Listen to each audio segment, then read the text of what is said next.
meeting to order. Thank you. This is the Planning and Land Use Management Committee. I'm Councilmember Weezar. We've been joined by Marquise Harris-Dawson, Mitch Englander, and Felipe Fuentes. And we could start this meeting off on number 8. We will receive and file. Welcome, Mr. Abak. Also, if we could go through items. Englander. Looking at the consent calendar,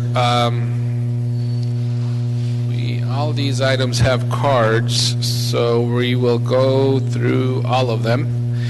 On item number 1, if that could be read into the record, please.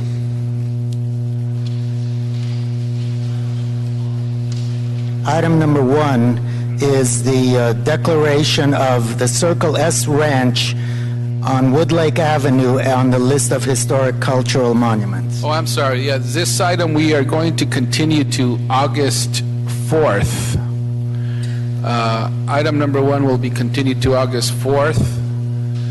There are some issues with noticing this properly, so we would continue to August 4th. Item number 1. Yes? If I could, I understand that, and the notice was not correct on this agenda, but we do have a couple members that gave up their time as well to come. Sure. And I have a technicality and a question on that, so if I could ask that we actually hear the item, but we may or may not, we'll get into the discussion, be able to vote on it is another issue. Okay. Well, let's... Yes. Excuse me, Terry Kaufman, Macias City Attorney's Office. I'm reluctant to do that because there's an error on the agenda on the address.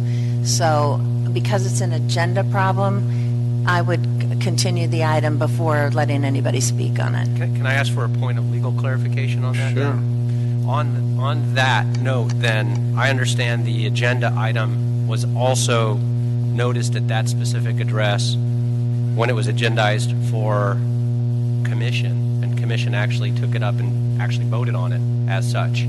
So even if we were to re-agendize it, it was done in that manner at commission. And so I guess the question becomes, because it is time certain, number 1. Number 2 is I also believe that the next week's meeting is a one agenda item. Is that correct, Mr. Chair? I am not sure. Yes, we're hearing what? The mobility plan, along with transportation committee. Okay, so with that agenda already being locked up, and then when it would expire, let me ask one other question. I'll be careful on this. Well, we could always agendize it and have the mobility plan and this item if there's some time issues as well. I think the question though is for the same reason that we can't take it up and it's been agendized incorrectly with an incorrect address, but the same thing was done, from my understanding, at commission. Could there be any possible challenges to that then from the commission action at a future date? Is that possible? Well, anybody can, number 1, anybody can challenge anything. It's possible. I haven't looked into it, so I can't say. It may be possible, but I don't know. So. Okay. So my concern is that since the commission actually took this up as it was agendized, and we have members both here from the public and the property owner who came in from out of town, from out of state, in fact, would it be possible to hear their thoughts without discussing the matter? Yes. You know what I can do, Mr. Englander? This item is in fact scheduled for next week, next Tuesday. If we continue it today, that's what we plan to do. But what we can do is take up those cards in public comment and hear them in public comment if they so wish to speak on the item. But we cannot have staff come up and have a discussion on the item and officially call this into. So That works for me. Okay, so let me do this. At this time, I will go out of the agenda order and bring up public comment. And then in the meantime, what I'd ask too is when we agendize this for next week because of that technical issue, would it be possible to agendize it as a possible closed session for that discussion? I don't know if it falls within the Brown Act requirements for closed session, but I'll look at it and then Because of that? I'll have to get back to you. Okay, great, thank you. Okay, and if it qualifies, we'll, per the council member's request, we'll have a closed session on this if it qualifies for any one of those conditions for a closed session. So at this time, anyone who put in their card for item number 1, I am going to switch your request to speak under public comment. We will go to public comment right now and take up these speakers at the request of Mr. Englander. Item 1. Thank you, Bob. Margarita Jarabel.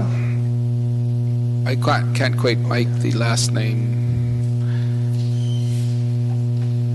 There you are. Honorable Commissioners, my name is Margarita Jarabek. I'm Director of Historic Resources at PCR. I was commissioned on July 27th to conduct an independent evaluation of the subject property for eligibility as a historical resource under the city monument criteria. Just wanted to give you a brief report of our findings. We found that the property is associated with the following themes and periods of significance: rural retreat, 1927 to 44, and horse ranch for Greenville W. Stratton, 44 to 54, and also with the Dutch colonial revival style, which roughly dates from around 1900 to 1940. We evaluated the property in association with those themes and underneath the city monument criteria.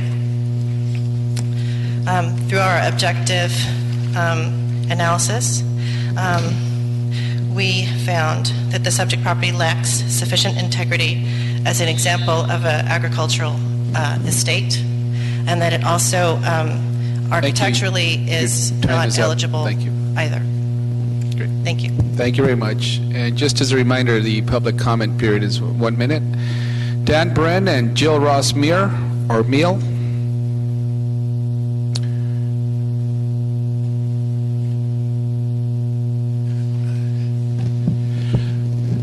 Hi, I'm Dan Brin. I'm president of the West Hills Neighborhood Council, and very active, concerned citizen. I'm not here as a representative of the council, except for the Zoning and Planning Committee, which last week unanimously endorsed this application. It is a significant property. It is the only property of its kind in the valley, or as far as I know, in the entire city. There's nothing like it. It's a very important part of our community.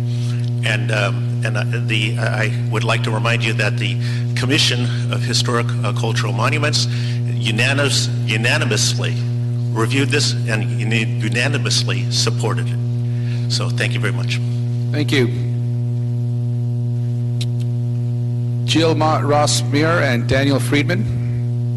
Hi, I'm Jill Ross-Meir. I've lived on the property for 45 years. I was 9 years old when the house was purchased. I'm 53 now. My mother lives in it. My father, when we bought the house, it was in horrible condition. There was weeds. It was only the house, only the garage. It was, my father completely redid it, 1975. He's a do-it-yourself guy. He's the one who, there isn't anything historical of the house. We've lived in it as a comfortable home. Nobody from this Dan, whoever came and did this nomination, which we did not ask for, has ever been on our property, never called me, never been on our property, ever. I have caregivers there who take care of my mother. I have it's gated. If anybody walked on our property, it's our home. Nobody is allowed to walk up on our property without our okay. Thank you. Daniel Friedman, Charles Fisher.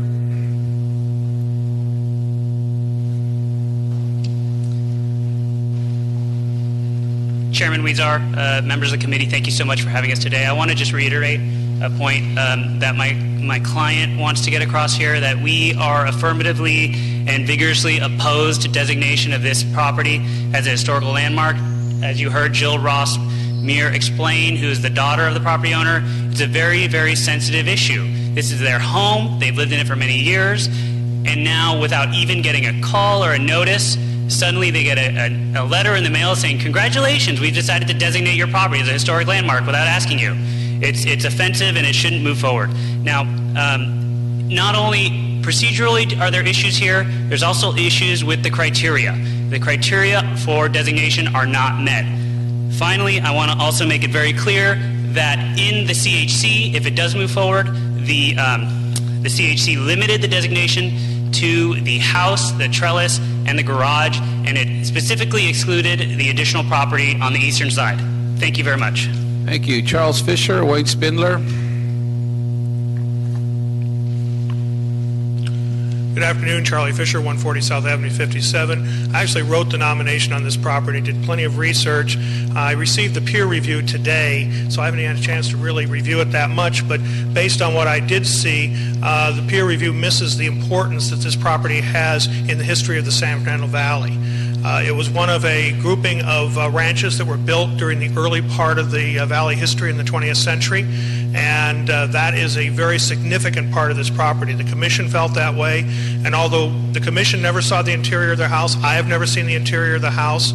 They mentioned a kitchen remodel. Well, heck, most of the monuments out there that are houses have kitchen remodels. I don't see where that is a significant issue. What is a significant issue is that they have come to a conclusion because they think it may be a plan book house. It may very well be a plan book house. It wouldn't be the only city monument that's a plan book house. That actually happens fairly frequently. It happened very frequently in the early history of the city. So this house very definitely does qualify, and the commission voted unanimously for that. Thank you. Thank you. Wayne Spindler, John Walsh. Yes, again, I have a ranch. Not one of these so-called ranches. So you have to look at the property owner. So the most important element is the right to your property, and they don't want it. So leave them alone. And I know this is in CD 12, and the little man running his computer there is not listening to the people, but you should listen to the people, because they're telling you they do not want their property trespassed upon, and they do not want people going onto their property and violating their right to peaceful use and enjoyment of their premises. So this is a question of property rights versus the mere wanting to have a historical cultural monument. Do not force these people against their will to do something they don't. So start representing the people for once, instead of trampling upon the people like you normally do, Mr. Englander. A lot of the people in your district complain and bitch about this. You need to stop and be controlled. Vote no. Mr. Walsh. This is general public comment, right? General public comment. Yeah, I just want to tell you, and you can look at the LA Times, that there's a gang war going on. The Rolling 100s Crips have said, and it's in the LA Times, that they're going to kill 100 people in the street in the next 100 days. It's in the LA Times. They don't mention the name of the Rolling 100s Crips. Now, I know you don't give a syphilitic rat's ass up here because you're all white, but some of us are non-whites. I just want everyone to know, if you live in the hundreds, that you will be shot down, the people are being shot down, and you scumbags up here, you white scumbags up here, don't give a syphilitic shit about it. But if it had been on the West Side Jewish area and they've been threatening Jews instead of blacks, you'd have the fucking army out to save the Jews. But you don't give a syphilitic rat's ass, Mr. Harrison Dawson, about that phony black skin of yours, which is garbage. You're as white as I am, scumbag. Thank you, Mr. Walsh, for expressing your First Amendment beliefs. I would remind you that this is the Planning, Land Use, and Management Committee. In public comment, please try to pertaining to issues that concern planning and land use under general comment. That ends our public comment. We will now go to Ms. We will now go Sir, you turned in your card after the public speaker started. It's too late. Mr. Chair, just to clarify, there are separate cards for public comments that are for items that are on the agenda. They are on there in the box. So, but this is public comment for number 1. So, yeah, and this gentleman's card was turned in after the after that started, and it was closed. So we could go on with our meeting. I want to state for the record that Councilmember Cedillo has joined us. Going back to item number 8. Excuse me, Councilmember, please. Yes. I'm sorry. My understanding was you took general public comment out of order, and so that this period was for general public comment, not item 1, because item 1 is being continued because there was an issue on the agenda. Okay. well, if that's the case, then there are a few more public comment cards. So yes, please and that's fine. We have some other public comment cards. We have them for later. Thank you. So you're going to continue the general public comment, the rest of the general public comment to the end of the meeting? Yes, we're continuing the general public comment, yes. If we could continue our meeting and go to item number 8, our Director of Planning is now here. Mr. Legrand, do you wish to share anything or note and file this item? Mike Legrand for the record, a brief update. I wanted to congratulate the staff of the Planning Department. We recently received a number of awards, the 2015 Los Angeles Section American Planning Association Gala. The first award was Survey LA, an LGBT historic context statement, won the Award of Excellence for Social Change and Diversity. Jordan Downs, a specific plan, won the Award of Excellence for a comprehensive plan for large jurisdiction. And Recode LA won in 2 categories. He wrote an Award of Excellence for public outreach, as well as the Award of Excellence for innovation and use of technology, for the technology we used in MAP-IT and the markup programs. In addition, during the recess, a number of major milestones of the Planning Commission took place on major development activity that I'll leave with you. And we had a training session for the 38 new staff that we were able to hire thanks to the City Council and the Mayor's approval of our fiscal year budget. And so we brought a number of new planning assistants on board, a very diverse group of planners from various backgrounds of the city, and we're really excited to be in the training program with them now. Many of them have spent time as interns and senior professional workers, so we're welcoming those 38 new staff members into the department, and we're looking forward to a shot in the arm with all their great ideas and moving Los Angeles forward. That concludes my report, and I'll be here for any questions. Great. Thank you very much, Mr. Legrand. And so moving to item number 3. On item number 3, we have a presentation by staff, please.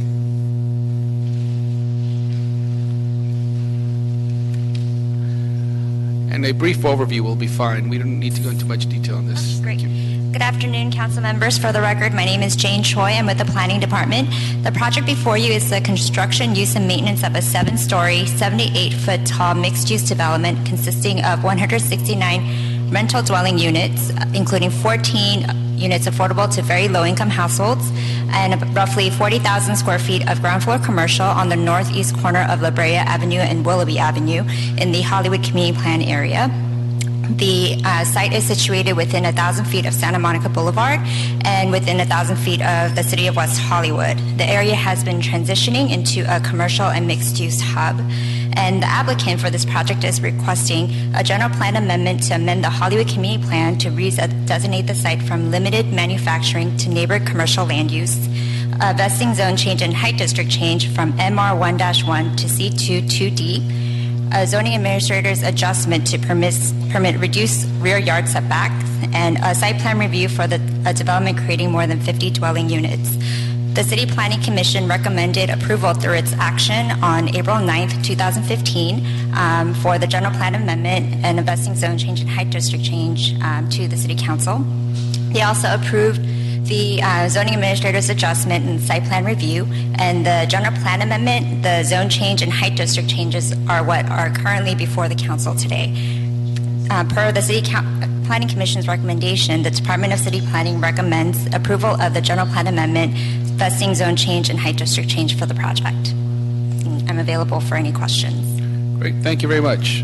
We'll go into the comment period. The first is Michael Gonzalez, the applicant. Good afternoon, Honorable Chair, Honorable Council members. My understanding is there may be some opposition in the audience. If I may reserve my time to address any rebuttal points, if at all necessary. We don't have rebuttals here. We listen to the applicants and the anybody appealing an item up front, but we don't save time here. Certainly, Honorable Council members. I would say, though, that the applicants and anybody appealing has 5 minutes instead of one, and all the other speakers have one. So you actually have 5 minutes to speak if you wish. Thank you very much. I won't use up much of your time today. We just urge support for the project. It is a fantastic project. We have a presentation if at all necessary. I don't believe it will be. CPC was unanimously supportive of the project.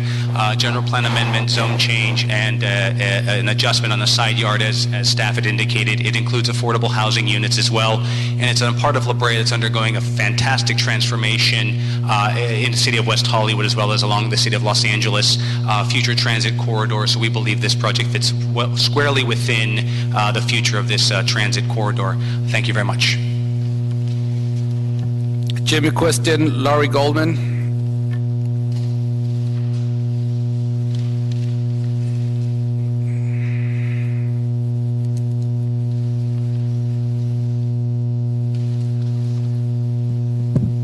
Jim McQuiston. I put in an 11-page, I think it's 11-page problem about this. I have two other problems. I checked with the city clerk, and we don't have 5 members yet on the committee. And, of course, the Brown Act says that only the 3 can be on the dais. So I have a problem looking at this committee until the council actually approves them. I did want to point that out. But I have put in May an appeal to this, and so I think I'm entitled to a little more time than 1 minute to discuss my appeal. Since I put in 11 pages and 3 pages of it are really meat, and then there's 2 or 3 more pages that are really meat, the problem of all this is that we're not following the state law, and we've got to do that. We can't. Thank you, Mr. We can't do this kind of thing with our general plan. Thank you, Laurie Goldman, Alfredo Hernandez. Council member, Terry Coppin, Mesilla City Attorney's Office, just to clarify for the record, the council did already take an action on changing the committee from 3 to 5 members, and general plan amendments, they're not appealable. They're legislative, they go directly to council, so anyone has the right to speak on them, but not pursuant to an appeal. Okay, thank you. Good afternoon, committee. Lori Goldman. I'm an officer of the Hollywood Media District BID. I'm here to offer our support for this project. We've worked very hard in revitalizing this section of La Brea, and we welcome them into our neighborhood. Thank you. Thank you. Alfredo Hernandez, Jeff Jokoberger. Good afternoon, committee members. I'm Alfredo Hernandez. I chair the Urban Policy Committee for the Hollywood Network Coalition. We reviewed this project thoroughly and are proud to say that we definitely support this project and hope that you do as well. Thank you. Thank you. Jeff Jackoberger and George Abrams. Good afternoon, council members. My name is Jeff Jackoberger. I'm the chair of the city's Bicycle Advisory Committee, but speaking on my own behalf. I have a problem with the mitigated negative declaration for this project as it pertains to bicycling. The MND says it will have no impact on bicycling whatsoever. However, the project is located on Willoughby Avenue. Willoughby Avenue is a share-road bike street. It's the only east-west share-road bike street with signals at all major intersections between the Hollywood Hills to the north all the way down to Venice Boulevard. The MND makes no mention of the fact that Willoughby is a bike street. This project can put hundreds of additional cars on Willoughby, which, as I said, is a very important bike route, heavily used, providing access, among other places, to the Hollywood Highland metro station. I think the impacts on bicyclists could be mitigated with traffic calming on this street, but without even an acknowledgement of what bike infrastructure exists. The city planning department completely ignored this issue, and so you cannot approve it. Thank you. Thank you. George Abrams, Wayne Spindler. George Abrahams, member of Central Hollywood Neighborhood Council Plum Committee. I'm speaking as an individual. A traffic impact analysis should be prepared that includes the economic impacts from traffic congestion resulting from the cumulative impact of 70 or more major projects planned for Hollywood. There is statistical evidence that the increased travel times from traffic congestion reduces the competitiveness of a workforce when compared to an area with adequate uncongested roads. The impact will affect the entire LA metropolitan area because Hollywood is in the center with a mountain range with only a few narrow mountain pass roads and surface streets that serve as the two freeways through Hollywood that never built. The MND is inadequate and an EIR must be circulated to measure the economic impacts. Thank you. Wayne Spindler. Herman. Overdensity. It's what you have. You don't have the proper infrastructure for these additional properties. And what are the modified conditions of approval? Subject to modified conditions of approval. Is that before or after the building inspectors get paid off? Probably after. So here we are building more housing. What are we doing for bike lanes, and how is this complying with Americans with Disabilities Act and sidewalk access? It's not in there. So it's just another developer, another law firm, another LLC saying this is what we want and this is what we're going to get, and it doesn't matter what meetings we have, they're ramming it through. Mr. Rue, vote no. Herman. And then Renee Weitzer. Usually sign my card up as H if you can't read. But obviously you're not paying attention to what the public's interests and concerns are. What we find offensive when you build density, large complexes without the interests of the public in mind. I don't see any comprehensive ADA compliance here. I don't see any statement made and mentioned on behalf of anyone who's entitled under the American Disability Act to access this facility here, other than that these modified conditions of approval. There's not one fucking statement on here about the approvals. What are they? I don't know what they are. Coming here blind or deaf like Mr. Big Ears there on his computer, not listening to the public. That's why we come in here with a strong, hard hit to you, so that your big ears can listen, Mr. Elf. Thank you, Mr. Herman. Renee Weitzer. It says here, representing Councilmember Tom LaBonge. That's what it says. It does. Habit, right? It's habit. It's habit. And New Day. Who put that there? I didn't put that there.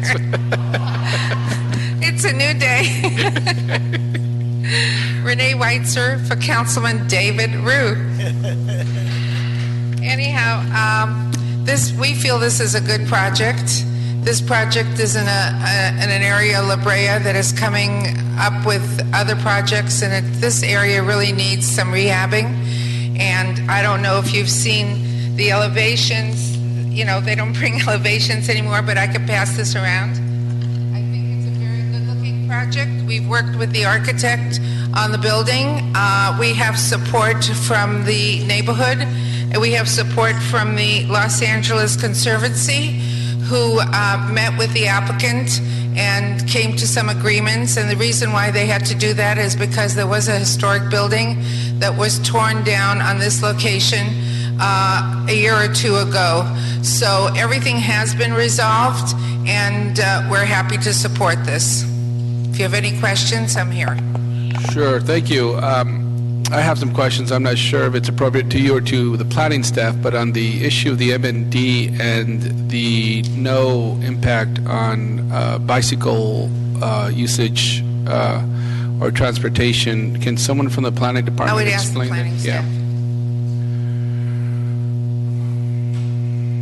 This is It's Jane Choi for the record. So the applicant did perform a traffic study for the project, which was reviewed by the Department of Transportation, and it found that there wouldn't be any unavoidable significant impacts because of the project. There will be there may be some temporary impacts, especially if they need to close some of the sidewalks and some of the roadways for construction, but those impacts will be temporary.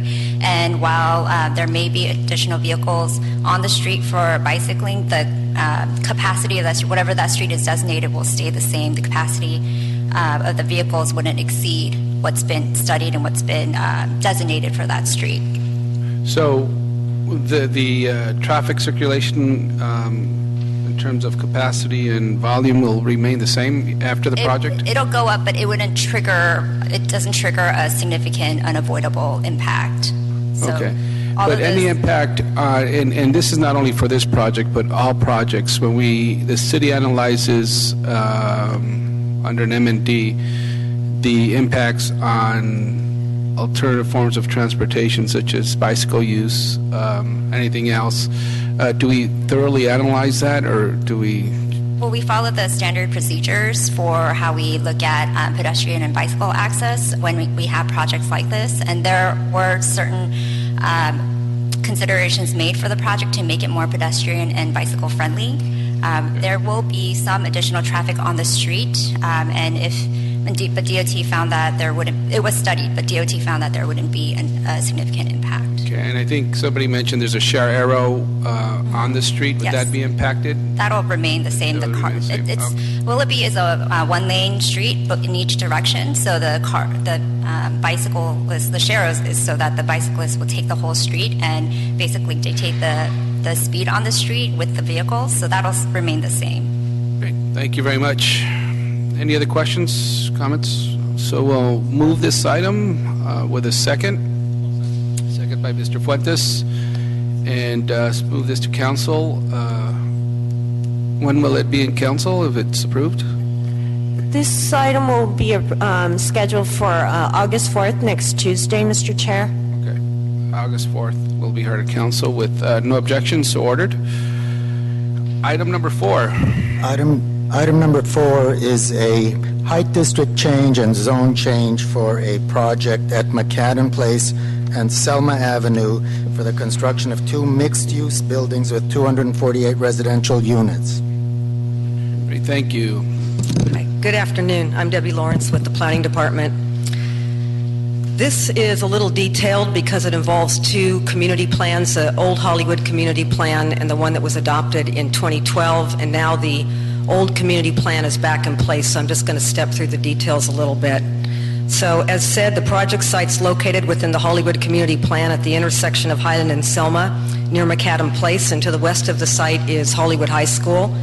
The recommended actions are to find that the previously adopted mitigated negative declaration is adequate environmental clearance, and to adopt a zone height district change to remove the delimitation, changing the zone from C4-2D and C4-2D-SN to C4-2 and C4-2-SN.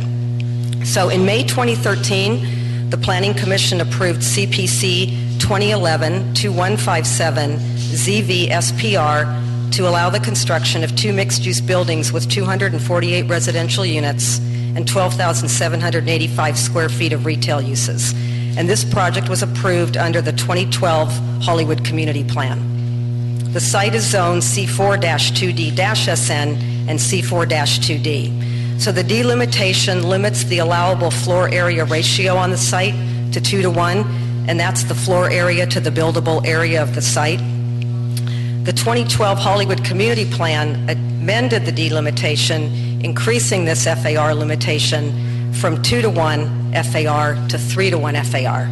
And this was because the plan identified the project area as a mixed-use incentive area where the minimum 3:1 FAR would be encouraged.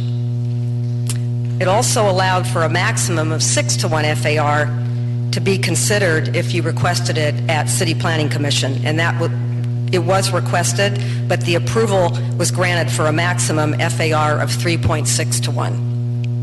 So the reinstatement of the 1988 Hollywood Community Plan in 2014 reverted to the FAR limitation of 2 to 1. So although the project is still entitled pursuant to the approvals of the 2012 plan, the applicant wishes to remove the delimitation on the subject lots for consistency. So the department is recommending this action as requested, and the conditions as approved by the previous case remain unchanged. So the condition that limits the FAR from 3.6 to 1 would remain. It does not remove the D and allow the maximum FAR of 6 to 1. So the area is characterized by other mixed-use projects and high-density residential, and the location is just 1 block away from a major transit hub at Hollywood and Highland. So the approved mixed-use development is consistent with the general plan framework element and Hollywood Community Plan policies to integrate housing with commercial uses in areas that are supported by transit and other services. And thank you. We can answer any questions for you. Thank you. We'll go on to comments. George Abrams, Doug Haynes.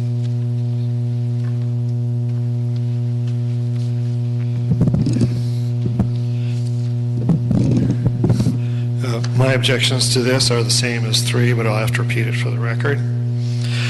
Traffic impact analysis should be prepared that includes economic impacts from traffic congestion resulting from the cumulative effect of the 70 or more major developments in Hollywood.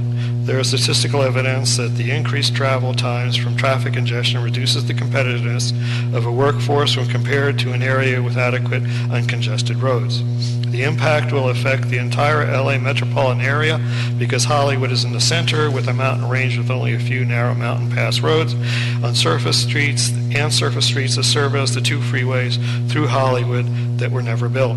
The MND is inadequate, and an EIR must be circulated to measure the economic impacts. Also, there is no substantial evidence that parking can be reduced by proportions in the mass transit credit for projects near major mass transit. The values are arbitrary and not backed by current data. Thank you. Doug Haynes, Gary Benjamin. Good afternoon. My name is Doug Haynes, and I'm actually here to speak on behalf of David Carrera, who couldn't attend today. So I'll read what he wrote. CPC's approval of the Height District 2 relies on a 2011 MND, which did not contemplate a 6 to 1 FAR. It only analyzed the project with 2.42 to 1 FAR across the entire site, while the CPC action has a condition of approval limiting the proposed project to the 2011 CPC approval. There is no Q condition and no D limitation in the proposed ordinance. The condition of approval does not have the authority to restrict the site from development up to 6 to 1 FAR. Therefore, the subject property is in no way limited to the 2.42 to 1 FAR and could be built with a 6 to 1 FAR once the height district change becomes effective. Note, the height district is vested once effective, require no further action from the developer or the city. Further, if approved as is, each individual lot could be developed individually at an FAR of 6 to 1 while remaining under the 50,000 square foot threshold for site plan review and therefore does not require any further environmental review. Thank you. Thank you. Gary Benjamin from CD 13. Good afternoon, council members. I'm Gary Benjamin from Councilmember Mitch O'Farrell's office with Council District 13. This was a project that was previously approved when the former community plan was in place. We supported that project. In this case, they're affecting the height district change to remove the delimitation and the zone change to essentially allow them to do what they were able to do before. So we remain supportive of the project and this particular action. And we also just wanted to bring up one other issue which may or may not require a further action. But this project also involved an alley vacation that's set to expire in October of 2015. So we also recommend that period of time to satisfy the conditions of the alley vacation set forth in Council File 12-1922 be extended by the Hollywood Community Plan update litigation for an additional 2 years to the extent that such extension or tolling is permissible by law.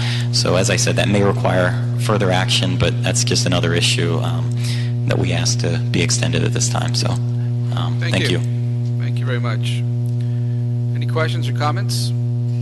Seeing none, we'll move this item. And no objection. This would be in council what date? City Clerk? August 4th, sir. August 4th. Okay. So ordered.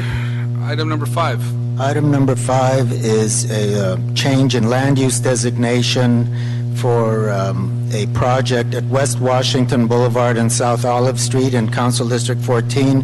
It's a 7-story mixed-use building.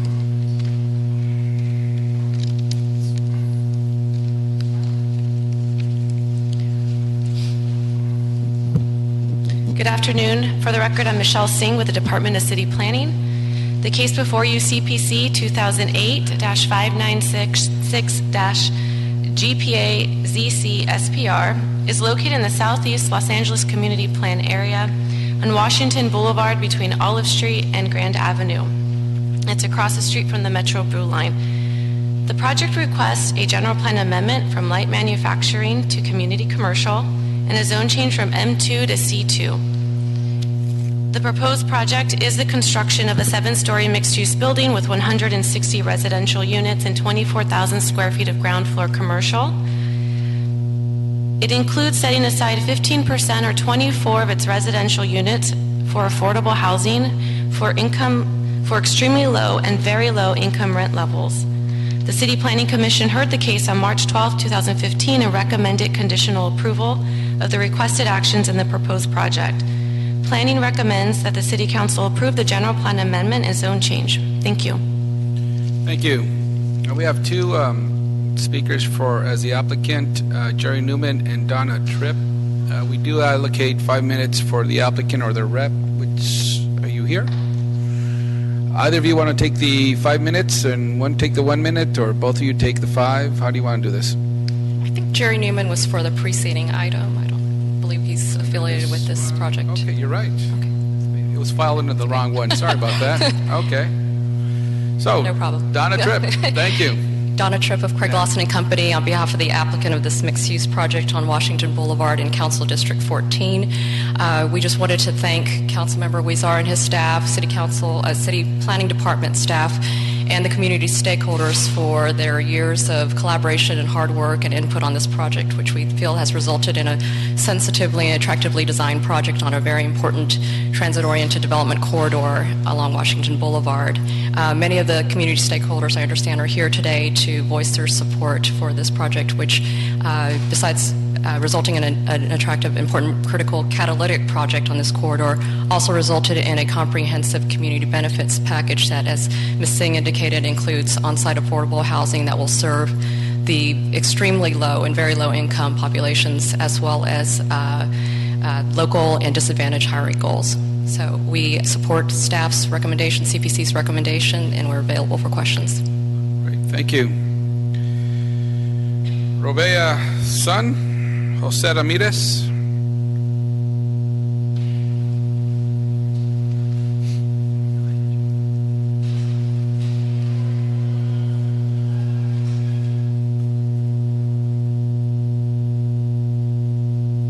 We rearranged ourselves a little bit. My name is Joe Donlin. Is it okay if I go ahead? Yes, go ahead. Great, thank you. Good afternoon. My name is Joe Donlin, Associate Director with Strategic Actions for a Just Economy, and we're here today with fellow members of the Unidad Coalition in support of the Grand Metropolitan Project and its community benefits, which are a result of an intense community engagement process. With us here today are colleagues from SAGE, Trust South LA, CD Tech, Esperanza Community Housing, St. Francis Center, and Public Counsel, who provide legal assistance throughout the process. And our position is also summarized in a letter that we submitted electronically and also in person today. The Grand Metropolitan is the first project moving forward adjacent to this part of the Blue Line in decades. As downtown expands southward into the historic South Central area for the first time, there is the risk of gentrification and displacement that threatens the low-income residents living in the area.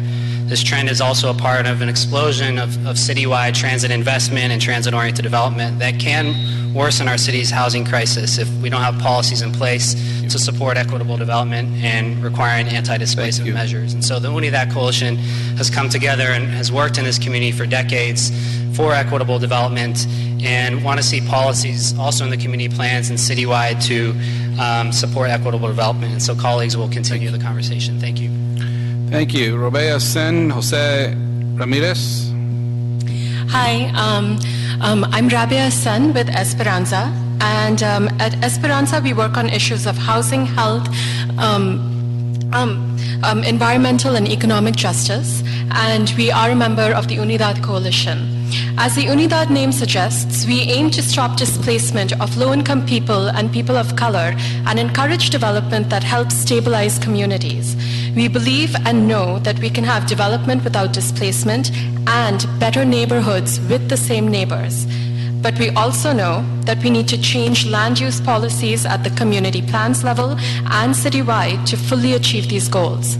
So why do we support this TOD project? The developers of the Grand Metropolitan have showed tremendous leadership by including significant community benefits, including affordable housing on site, but not just any kind of affordable housing. What they've included is extremely low-income housing, which is typically the most affordable form of housing developers can create. It shows that this relatively small project... Time is up. If you could just finish your last sentence, please. Sure. It shows that developers can integrate affordable housing at deep levels of affordability and still keep their projects viable. Great. Thank you. Jose Ramirez, Yesenia Morales. Good afternoon. My name is Jose Ramirez. I am the Executive Director with the St. Francis Center. We're located on the southern border of CD14, just one block west of the proposed Grand Metropolitan Project. We're also a longtime member of the Unidad Coalition. We've been providing programs and services for homeless and near homeless families in the community for 43 years. On behalf of the community and those we serve, I'd like to say that we support this project and the community benefits it will bring. Far too often, our extremely low-income families and brothers and sisters on the street have been treated with this mindset of fear and containment. Criminalization and displacement of the homeless is not the answer, but now we have answers. Real solutions to combating poverty and displacement. Affordable housing, local job hiring, and for the first time in the history of our coalition's work with developers, monetary support to provide case management services to homeless. Now we as the St. Francis Center can do more than just serve the immediate needs of those living in poverty and begin to focus on long-term solutions. In conclusion, I would like to thank you all for your time and to the developers of the Grand Metropolitan Project for their commitment to not just investing in a building, but investing in a community. Thank you.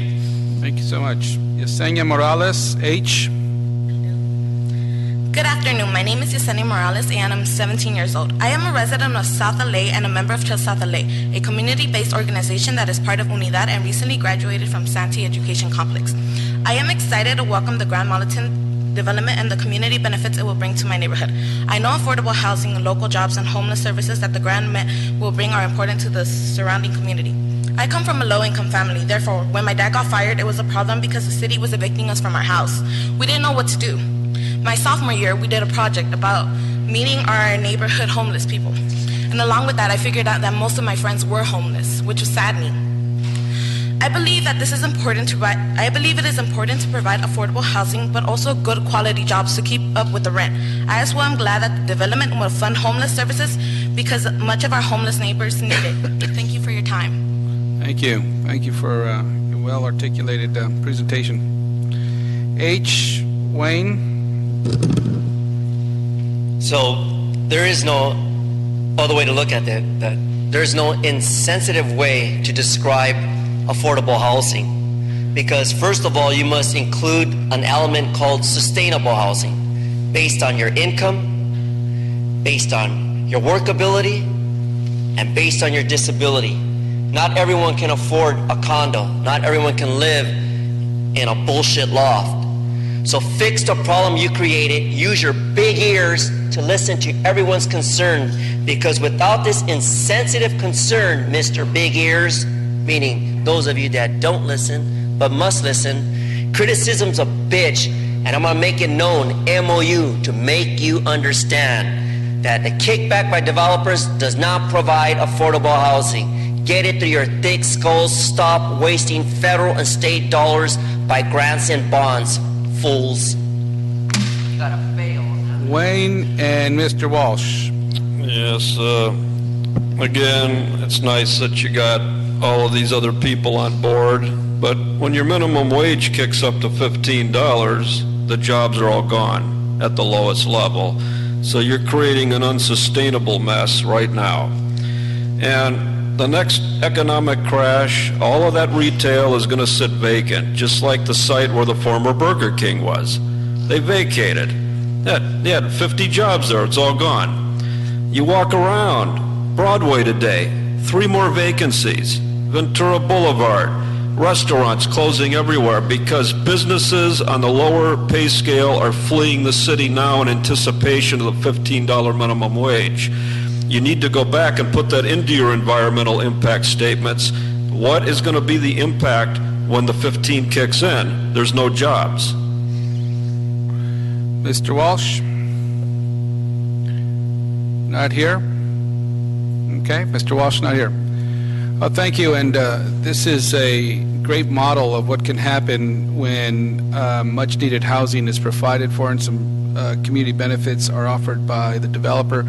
There's a conversation occurring in the city with respect to conversion of industrially zoned land to residential, commercial, or other types of zoned land. And in this case, this shows how it can be done.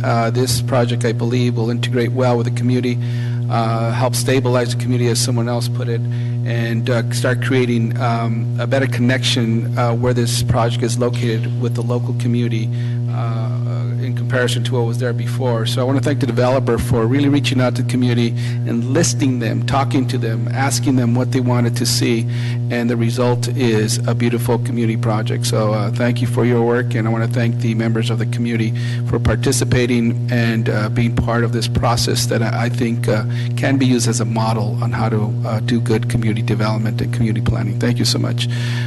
Colleagues, ask for your support on this, and with no objection, so ordered. Thank you. And this would be in council when, City Clerk? Mr. Chair, it's in council next Tuesday, August 4th.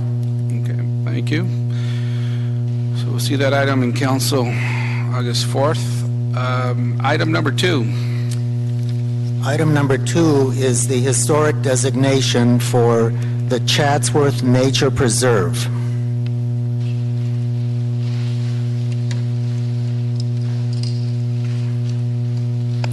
Welcome. Hi, good afternoon. I'm Shannon Ryan with the Planning Department. This is the Chatsworth Nature Preserve. It went before the Cultural Heritage Commission in May, and they are recommending declaring it a historic cultural monument. They found that the property reflects the broad cultural, economic, or social history of the nation, state, or community as an area that has yielded or may be likely to yield information important to prehistory or history in Los Angeles, and that it is an example of early 20th century infrastructural improvements to the Los Angeles aqueduct system. And I'm available for any questions. Thank you. We have 3 cards. Mr.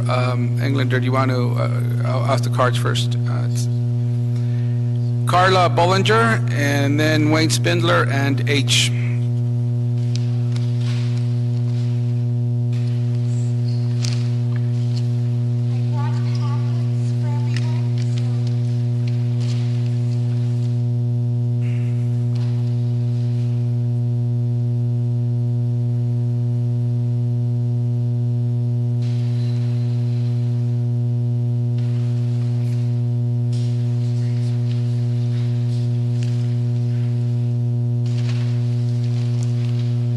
Thank you, council members, and especially Mitch Englander, Council District 12.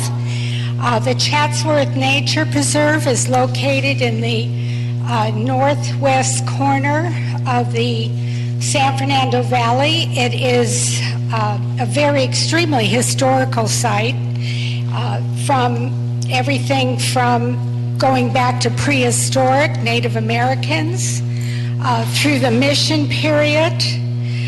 It already has a City of LA historical monument, the lime kiln.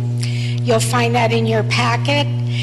There's also the Mexican period, which had the rancheros, the cattle and sheep ranches, and then thereafter the Rancho ex-mission period, which happened in the 1830s, I'm sorry. From there, we have the pioneering and homestead American period, and this is moment, please. a farm agricultural area. Ms. Bollinger, 1 second, please. You're the actual applicant, correct? Pardon? You're the applicant for this? Yes, I am. Okay, We could put So 5 minutes? 4 more minutes on her Yeah. time, please. Thank you. And then into the 20th century, it became a reservoir. The 19th and the last reservoir that was tied into Mulholland's aqueduct. After the reservoir was drained in the 70s from an earth after it was deemed unsafe, seismically unsafe, it became a nature preserve in the 70s. What we're preserving and protecting here are not structures, but a time and place in LA that doesn't exist anymore. We're also protecting the heritage oak trees, the eucalyptus trees, and an amazing wildlife refuge. Councilman Englander, you mentioned you do support the nomination. I noticed in your newsletter you mentioned the mitigation. The only thing I would like to address with the mitigation that there is some very sensitive archaeological sites, and we're not even sure exactly. We know near the kiln and near Woolsey Canyon where the mitigation is earmarked. So what we would be asking for is to at least have a meeting to review these concerns. And other than that, that is my statement. Thank you. Thank you so much. Wayne Spindler, H.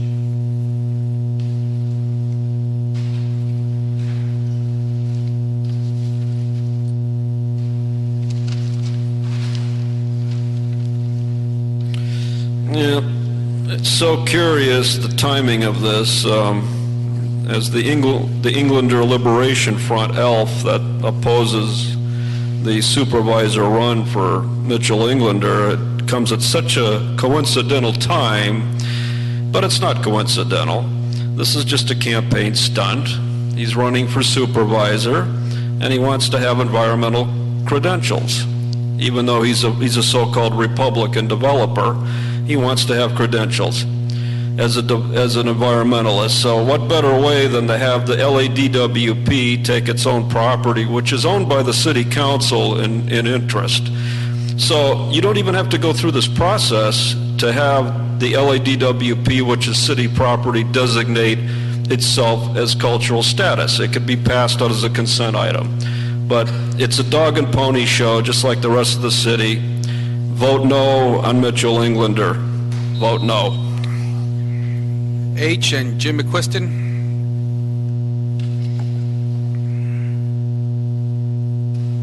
It's too hard to beat. The little elf here. Especially when we're talking about the Los Angeles Department of Water and Power. How they coincide with his campaign and his contributions. I find little heritage in his contribution to those of us who deserve more than the simple, small task of wishing to be the next county supervisor of the 5th District. Mr. H, thank you. I was about to say, Mr. H, if you could just keep it on the agenda. You're supposed to, sir, if you allow me to speak, you'll know what I'm addressing you on. If you don't listen to me, you won't know how to correct yourself and not be allowed to speak. We are warning you, as we do in full city council meeting, every council meeting, please stick to the agenda or you will not be allowed to speak on this item. Thank you. Right. I'm not a paid speaker, so that's why sometimes I go in and out of the topic because it makes me comfortable. I don't have to be told like an asshole what to do and what to say. No one pads my wallet. Get it?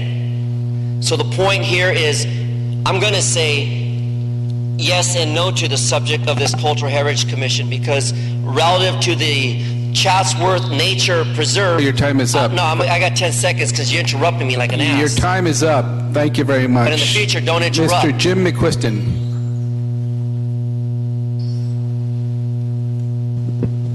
Jim McQuiston. Hearing about this brings back memories. Over 60 years ago, we used to drive through the orange groves that are the subject of this. And Mrs. Orcutt had oranges on her grove that were bigger than well, almost as big as cantaloupes. Never seen such big oranges. I thought they were something else, but they were oranges. And I think they're all gone now, but that was a happy moment in my life. Thank you, Mr. McQuiston. Mr. Englander?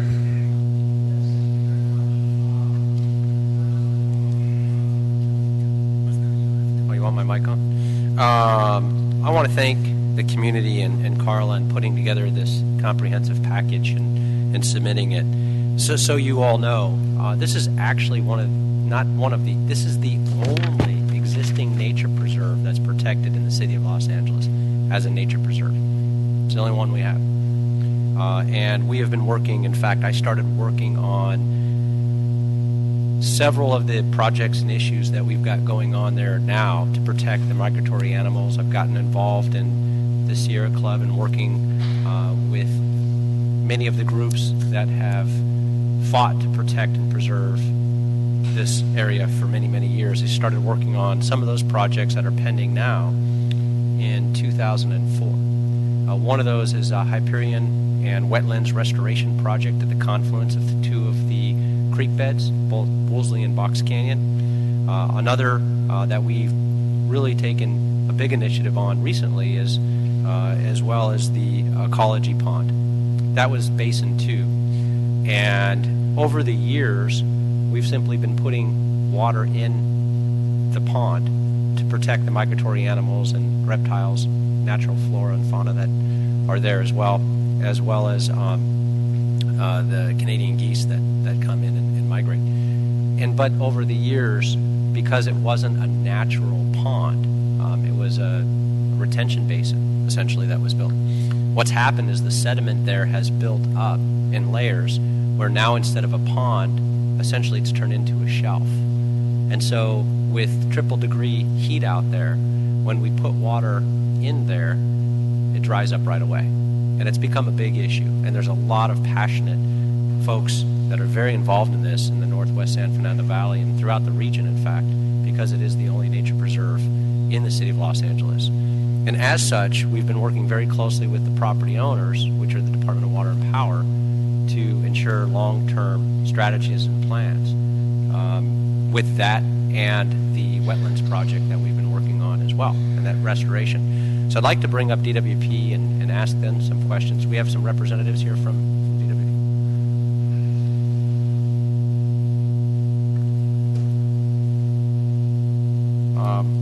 I wrote a letter, so you know, on May 11th supporting this to the Commission. And I just want to read it into the record. We've had a long history in protecting and preserving the former Chatsworth Reservoir, having sought and received designation of the property as the only nature preserve in the city of Los Angeles. In fact, that was done, as Carla said, in the 70s by then Councilman Hal Burnson. In addition to the attributes mentioned in the application, the site is a true jewel of open space that represents the cultural, ecological, environmental heritage of the San Fernando Valley, as well as the promise of its for future generations. It's become many qualities that are listed in the application. The site was selected by Los Angeles Regional Water Quality Control Board and approved by the Army Corps of Engineers and the Department of Fish and Wildlife. So we've got a lot of different regulatory agencies that obviously oversee this site as well, and is optimal for a wetland riparian mitigation project, which is the one that I refer to, that will commence within the next year. Because of the many delicate ecosystems that the site supports and its location abutting the rocky outcroppings of the north side of the San Fernando Valley, is also a site for a helispot for firefighting emergencies. The other thing is we've recently brought in a temporary tank so they don't take water out of the ecology pond, and we put that in during high fire severity days and allow apparatus to come in and fill up with the temporary tank. And because of that, I did put in one thing that I closed this with, and I wanted to add that, though, despite its protections, the site's always been the subject of rumored future development. And along with my predecessors, I've remained committed to considering uses that are environmentally insensitive, consistent with the site. The site can't not be developed. There's a condition on the site that it is open space, period. And there's a key condition that runs with the land. So I wanted to bring that to everybody's attention, that this doesn't further protect it from development. it can't be developed because of that, as it is now, either way. However, though, I did add that with this designation, I have one concern that provided the above, essential projects and functions are able to proceed as planned. And so that's the part I want to focus in on, is we've got these projects already underway. We've got a lot of people in the community that would like to see these projects, particularly and recently, a huge following of folks that really would like to see the Ecology Pond, a project move forward where it's sustainable and environmentally friendly. And we're working on that. In fact, we have a public meeting noticed for in August that's coming up. Yes, August 6th. August 6th. Were you made aware of this? Was the Department of Water and Power made aware of this application? No, we were not. We actually first became aware of this proposal yesterday when we saw the agenda for today's meeting. Sure. And so nobody attended from the Department of Water and Power to the commission meeting or submitted any documentation? No, sir. And I bring that up as a question of concern as well. And I bring that up because of a couple things. We've had a few times that I've been here where we've had project applications for historical significance or preservation before us, where the property owners, and in this case, it's actually the Department of Water and Power, the City of Los Angeles, the people of Los Angeles that own the site, weren't in fact even notified of that. And I'm not sure how that happened or what happened, but I want to visit that later. My question is, number one, what are the concerns that DWP may or may not have, if any, with this designation? I think the main concern is that we lack an opportunity to assess what the impacts are to our operations and maintenance activities out there, as well as what it means from a financial perspective. What is the impact on our ratepayers? Since we have not seen the proposal, we have not had a chance to see that at this point. Do you have, my concern isn't so much that, because I think the security, quite frankly, has been ongoing, and the maintenance issues have been ongoing for years, and so we already know what those costs are. Do we have any sense of what the designation may or may not do to the current projects that are being proposed, that are going to the public for input as we speak? Without seeing the exact proposal, I couldn't tell you that. What I could tell you is that some of the options that we're looking at in order to provide water for the pond without using drinking water would require potentially a well that will have to be developed. And our concern is that this designation might impede us from doing that. So that's one of the concerns that we have. Okay. I was just made aware. You didn't identify who you were from DWP. If we could just get that on the record. Oh, absolutely. My name is Selma Collins. I'm the Assistant Director of Water Operations. Thank you. One of the things that I asked, and I asked for it in my letter, and that's why I wanted to read the whole letter, because I support as much as we possibly can getting this further protected, even though I know that it's protected as the only nature preserve, and we have that condition on the property. We've been asking for federal designation as a nature preserve as well.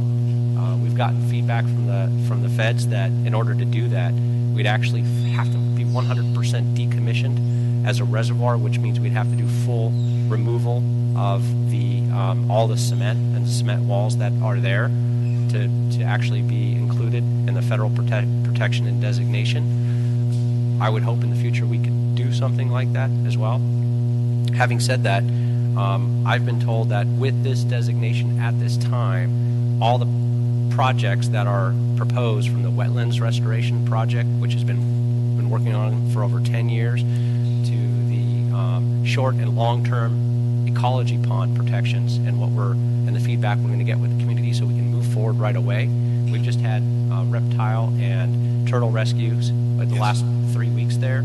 Correct. And ongoing watering trucks, and so there's been a lot of activity in trying to protect that this would create yet another layer of approvals, and right now we still have to go through permitting for those projects. We still have to get feedback from Army Corps and Fish and Game, and this yet could be something that would prohibit us, is what I've been told, from moving forward on those. It could potentially do that. And obviously anything that we do on the site would be subject to a public process so everybody will be well aware of anything that we plan to do on the site. It is an open space. We're not looking to develop any kind of facilities out there, but obviously if there's any kind of work to be done, such as the nature preserve with the ecology pond, that will be subject to a public process. So everybody will have an opportunity to weigh in and give us their opinion on what they believe we should or should not be doing on the property. We don't need the historical preservation to do that. No. So my concern is that I've asked the commission to bring that issue up in my letter to address the current projects and the future proposed projects that everybody has been working on for a long time to get these done, and we're almost there. And there was no response from what I've seen in any of the documentation to support that we can move forward without having yet another layer of bureaucracy. And I think it's important to note that when we add any layers here and another step, when we already have so many regulatory agencies overseeing this, there's very time-sensitive opportunities that are lost because of nesting season and other things that often we have to work around in moving forward on a project. We've got some of the oldest oak trees, in fact, in the entire city of Los Angeles that are there. And so it's very sensitive. So to add yet another layer at this point, I'm fully supportive, and I think we need to move forward. I just don't think the time is ripe right now because of the sensitivity of we've got other projects going on, those two particularly, that the community really supports and is behind doing something with this, with the pond, that the ecology pond. But I'd like to get any other members that have any questions to weigh in on as well. But that's my sort of hang up right now is I'd like it in the future, perhaps, that we would study this and note and file this now, but come back in the future to look at that once these projects are completed, and then also get back some of the input from DWP as it pertains to the ratepayers and the local residents to weigh in on this as well. As what does that mean? Does it mean like one day we would like tours and it opened up for study and have participation from other nonprofits where we can have docent-led tours? Would this prohibit that or not? We don't know. And so I'd like those things need to be looked at and vetted before we move forward, I believe. Any other questions from my colleague? Are you making a motion, Mr.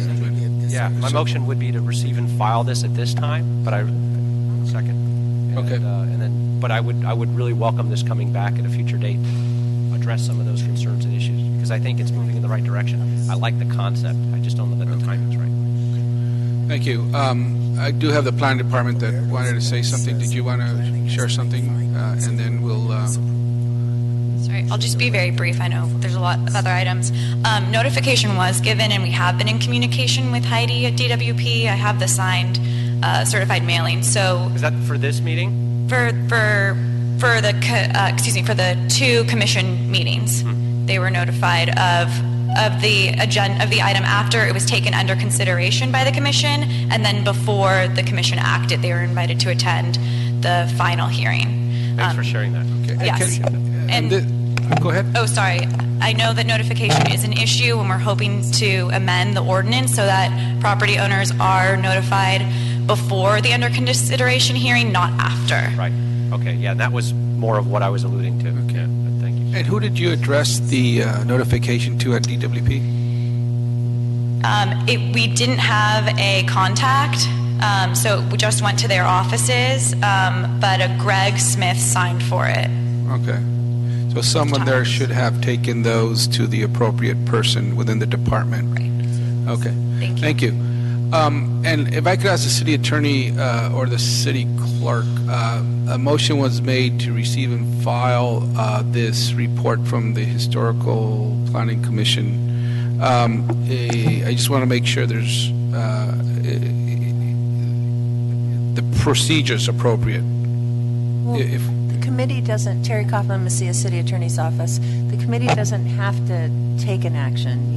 You can approve, you can disapprove, and if you don't want to do either one of those things and you want to receive and file, then you can do that. It'll go up to council without a recommendation, that just the receive and file. Okay, but and then it'll go on to council. We do, if the motion, as Ms. Englander stated, is to receive and file, it will go to council with that recommendation, and we vote on the receive and file at that time. Okay. Okay. And the reason for doing so is because, and I think it's important to state that, I appreciate the clarification. It's rare that we do it that way. I don't want to deny this. I think it's a great idea one day, and I think we should look at it in the very near future and revisit it and look at it. I don't want to jeopardize very sensitive environmental and ecological projects that are underway, and this could do that. The other part of that, so denying it, I think sends the wrong message, and approving it is very sensitive. So hence the receive and file. Okay, thank you. So a motion has been made and seconded. Any objections? Seeing none, so ordered. Thank you. And this is also August 4th in council, City Clerk? Yes, Mr. Chair. Thank you. Next item. Item number 6 is a report from the Planning Commission and various appeals relative to the construction of a new 51-unit multifamily building at Hobart and Serrano in Council District 13. Okay, thank you. Welcome. Good afternoon, Councilman Blake Lamb with the Planning Department. Before you today are 4 appeals of a development project that was approved by the City Planning Commission on March 27, 2015. The Planning Commission approved a 54-unit multifamily development that consists of 53 affordable units and 1 market rate manager's unit.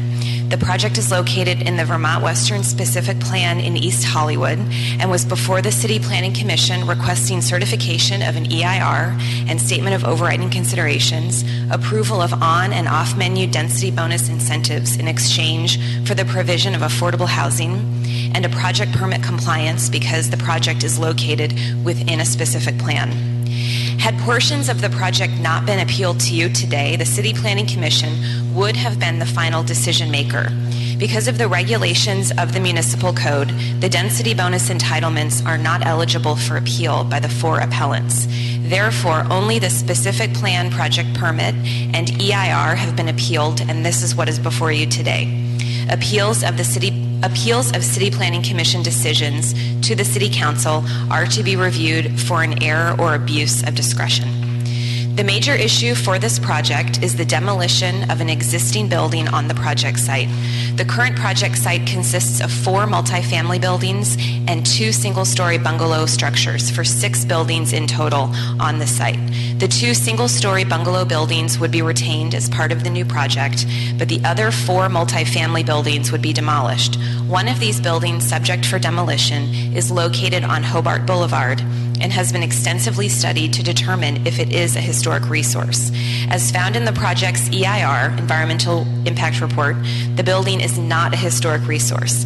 However, the main subject matter of the 4 appeals filed on the project concern the demolition of the building.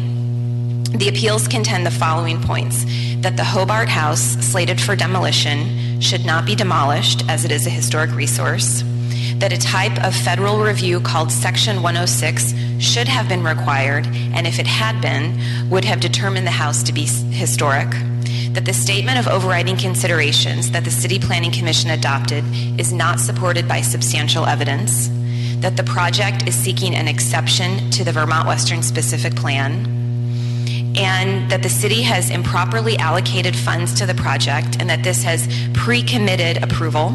And finally, that the EIR should have included a preservation alternative in the range of alternatives it studied. These points of contention have been previously discussed, analyzed, and ultimately rejected by the City Planning Commission when they unanimously approved the project on March 27, 2015. But on one of these points, I would like to give a little bit more background.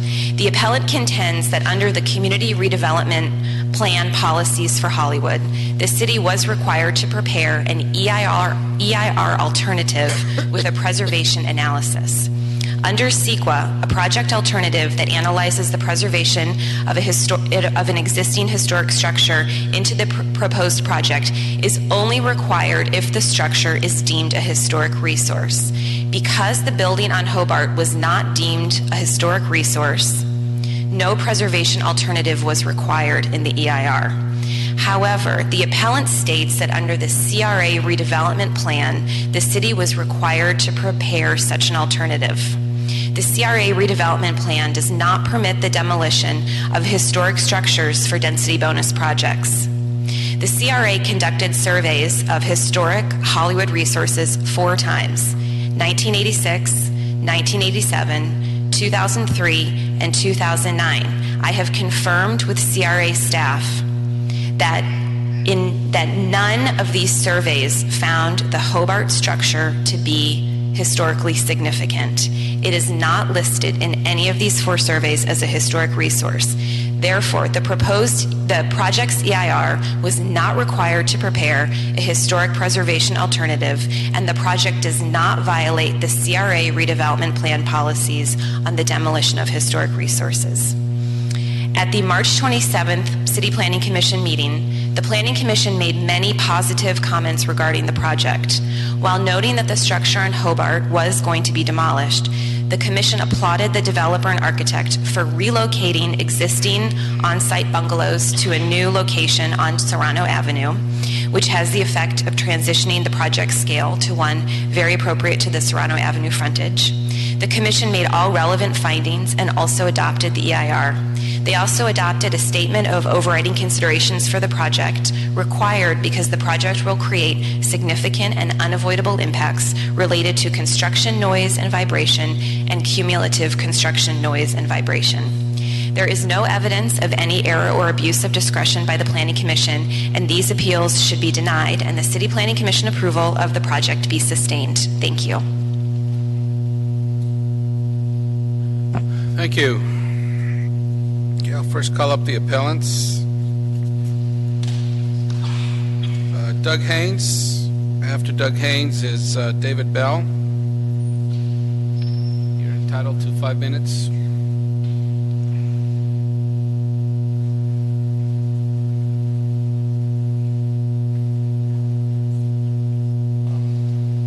Since there are 4 appellants, if we may, I'd like to have Charlie discuss the historical aspects of the Air Bar House and then go into the other appellants, if it's all right. Because he did the nomination. Yes. Did Mr. Fisher do a separate appeal, or was it part of... No, it's a separate appeal. Yes, Mr. Chair. There are 4 appeals. Mr. Fisher is appeal 1. I was looking for your card in here. I know I had seen it, so I've not found it. And so you could speak now if you wish. Okay. Well, basically, I obviously disagree with the decision that was made by PCR Resources, which was the only private consulting firm to say that this property was not of a historic nature. It has been listed as a historic resource by surveys as far back as, I believe it was 1979 with Christy Johnson McAvoy. This property was deemed to be eligible for the National Register then. It was deemed to be eligible for the National Register by the LA Conservancy, by Hollywood Heritage, and by myself. Also, it was deemed to be eligible, and this is the important one, eligible for the National Register by ICF, which was brought in to do a Section 106 review on this particular project. The situation wound up being, and there's a file that I sent over. I hope everybody has that. Okay, if you look at that, you'll see there were, at the very back is a string of emails. First, there, on the front page is the determination made, or at least the initial determination made by ICF. Chris Herzl, who did the initial study on it, and his boss, Richard Starzak, concurred with that. That this property was in fact eligible for the National Register, and in the string of emails, they were discussing sending it to the State Office of Historic Preservation for their review. This was never done because the applicant decided not to pursue Section 106. We are questioning why they're possibly getting tax credits when Section 106 is required for that, but that's another issue. What I'd also want to mention is when the Cultural Heritage Commission saw this property, they were not shown the interior that was truly historic, namely the living room, dining room, those areas. Instead, they were taken up a rickety staircase at the rear of the building. Staircase was permitted, but was certainly not safe anymore, into a upstairs bedroom area that had been converted to a unit a few years ago. There was a kitchen sitting on top of the staircase. which is interesting because they were saying, oh, the staircase was removed. In reality, the staircase was never removed. There were a number of issues here where this house was never presented properly. The commission never saw the historic interior of the house. And if you go back and look at the photographs, the house really has not changed that much. The windows that were replaced are very minor. They can be put back. There are other casement windows still in the house that are identical to the two that were replaced. And the fenestrations, the original openings, are still there. This house clearly qualifies as a very rare example. It's a Pueblo Revival design. It was done by a major architect, Howard Hewitt, who had a hand in this particular building as well. Yet, the applicant, because this property was outside of the CRA area, and that's a very important point, it was not in the CRA district. That's why it was never surveyed on any of the CRA surveys. This particular house, the line actually goes right down the center of the block. So this particular house was never surveyed for that reason. We contend that this house is in fact eligible for the National Register as a rare example of Pueblo Revival architecture in California-style Pueblo, so it has the influence. Howard Hewitt design. Howard Hewitt is an important architect. And another colleague is here who's done another peer review on this project, and she'll be discussing other aspects of the history of the house as well. This is a very, very important house, and we are going to lose it. And our contention has always been build the project, but either include the house or find another location. There's discussion in that email about relocating the house, and yet again, nothing was ever broached on that subject. And these are issues that have not been fully reviewed. We believe that this house of preservation alternatives need to be studied because the Cultural Heritage Commission turned it down, yes, but I don't believe the Cultural Heritage Commission had a real fair look at this particular house based on the fact that they never saw the true interior of the house. Thank you. Thank you. Doug Haynes? David Bell, and then Bill Zaid. Or who wants to go next? We're going to go in a slightly different order. I'm Bill Zaid. Doug will go afterwards, if that's all right with you. Sure. Okay. Good afternoon, council members. My name is Bill Zaid. I'm one of the appellants. I was also District 1 representative for the East Hollywood Neighborhood Council when this project came under our review. I am also the chair of the Hollywood Studio District Neighborhood Council. I submitted a letter yesterday rebutting the HCHC's 722 letter, which illustrated the continuing problems with this issue and with planning's assessment. The problem remains that HCHC will not take yes for an answer. So yes, let's build the affordable housing, but let's also preserve and protect the Air Bar House, as well as guarantee the affordable rates under the Hollywood rates, not the general Los Angeles rates. From the beginning, Hollywood HCHC was fully aware of the historical considerations, but it seems continually avoided the requirements of coming up with an option that would retain or preserve Air Bar. The conclusion of the Section 106 review by ICF on behalf of the city clearly supports retention and or relocation of Air Bar, and was not only a preliminary review, as HCHC keeps desperately claiming and as planning seems to just go along with. It is not ambiguous. HCHC seems to also either ignore or be unaware of the significant email chain, city emails, that reinforces this point of the fact that the house was being considered seriously as a historical resource. HCHC has received over $5 million in public funds already and has guaranteed for much more money in the form of tax credits, federal tax credits, and other public funds. These public funds and tax credits come with requirements towards historical the resources involved. Yet, at every instance, HCHC has avoided this, even avoiding allowing the Sotelo Group, who did an assessment, to consider an option with consideration of Air Bar for preservation. HCHC cannot have it both ways. It cannot seek federal tax credits and public funds, but blatantly shirk the requirements that come with them. The community wants to save this building and preserve Airbar. And again, take yes for an answer. Build affordable housing and preserve Airbar. There is this way. Now, going back to the issues that were raised by Charlie regarding planning's somewhat questionable presentation in this regard, yes, the CRA would not have included in the survey this house because it was outside the survey area. So saying that is a little like saying, well, on Wednesdays, it's not Thursday. Yes, obviously. The point is, during that tour, there was also a possible Brown Act violation, which is it wasn't properly a public meeting in the way that would be required. So there's a question to that aspect of it as well. The house is on the eligibility list for the National Register and has been for quite a while. So clearly it is a historical resource that even the National Register thought was worth considering. Again, the point here is there is a solution. Everybody wins. You get the affordable units and you preserve Airbar, which is what's wanted by the community. As somebody who's a chair of a neighborhood council, often faced with these issues of development or improvements that also have to take into account these resources. So why not find a logical preservation of Airbar and build the housing? It's not that complicated.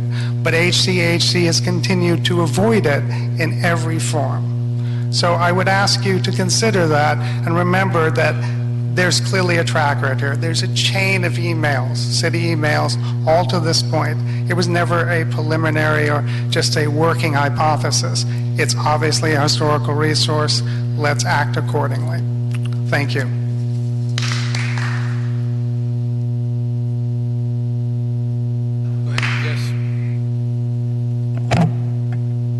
I'm David Bell. I'm a member of the East Hollywood Planning and Land Use Entitlements Committee, but I'm here speaking on behalf of myself. I'm an appellant. I'm also going to bring up, if you don't mind, a historian who's going to assist with some of the issues that we have on this case. This case is actually a pretty sad case. For years, I've been volunteering on behalf of my neighborhood, and one of the major issues is to preserve the character of the neighborhood. One of the reasons why the Airbar house, and trust me, if you drive down Hobart and you look at this house, I mean, whoever ultimately takes a bulldozer to this house is going to have to answer to some higher power someday, because it's the same thing as walking in to LACMA and taking a butcher knife to a painting that's hanging on the wall. It is a historic structure, and it's undeniable. Just look at the house. It really is something that's going to be a tragedy if it ends up being torn down. My main concern here is that it appears that from the very beginning, this project has been committed to by the city. Every step of the way, we hear our response is, we say, look, this is eligible for the National Historic Register, and we get a non-response, including in the EIR. So, for example, the response that we just got from planning regarding the CRA survey of the neighborhood. Well, actually, CRA never surveyed this house. So the fact that they never looked at the house is completely irrelevant. The CRA never made a determination that this house wasn't historic, and that sort of response is typical of the responses that we've been getting all along. The city has committed millions of dollars to this project, okay? And every step of the way, they say it's been discussed and analyzed to death. You're going to hear the applicant come in here and say, we have gone over this, over it and over it and over it, and we always come to the same conclusion. It's like, yeah, well, your conclusion is nonsensical. And that's what we said at the committee meetings, and that's what we've been saying all along. This is a clear situation where the city has committed themselves to this project, and every response to the community's concerns have been literally Kafkaesque. This property is eligible to be on the National Historic Register. The independent analyst, one of the few independent people who've actually analyzed this house for the city, made that determination and said that based upon his review of the property, that it's eligible for the National Historic Register. What else do we have to do to preserve a historic property in our neighborhood? What's left? I mean, there's nothing else that can be done. Anyway, if I could, I'd like to bring up, I I can't remember your name, but she has an alternative, preservation alternative that she would like to present. She's 2 minutes. Yeah, no, I would love to do that, but we typically do not allow, she would have to fill out a separate card to speak. She did separate, so she filled out a separate card. What is your name, ma'am? Anna Marie Brooks. And then if she can speak now, then that's fine. Okay, and madam, you have, just to be consistent, you have 1 minute to speak. Okay, there were 2 items left out of the Cultural Heritage nomination. The first one was the biography of the original owner who commissioned the architect to design the house. He came here from Cleveland. He was a member of a pioneer family of Cleveland. He owned the biggest tobacco industry in the Midwest. He became known as the Cigar King. He also opened a bank which was described as having almost unlimited resources and the best management possible within Cleveland and its environs, which is the book for Cleveland.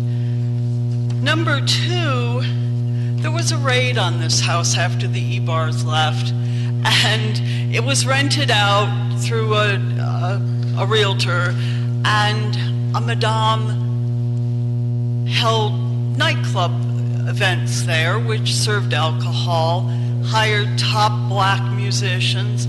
One of the musicians, I found his biography, became an international person.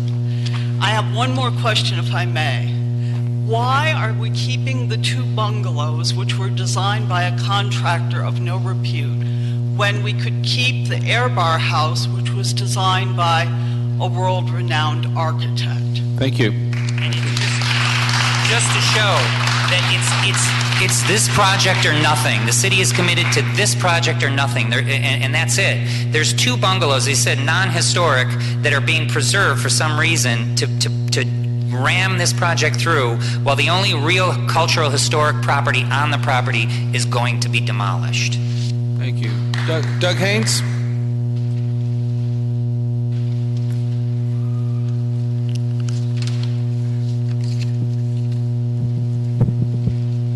My name's Doug Haynes, and thank you very much for your patience.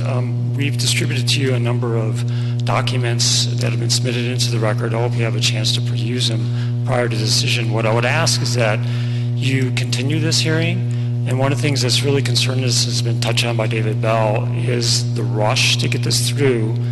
There were a series of emails from CD13, including to CD14, to make sure this got on the council agenda for tomorrow in order to ensure that the funding would go through, because the expiration date for that funding is the end of July. So because of that, there's been a pre-commitment to this project.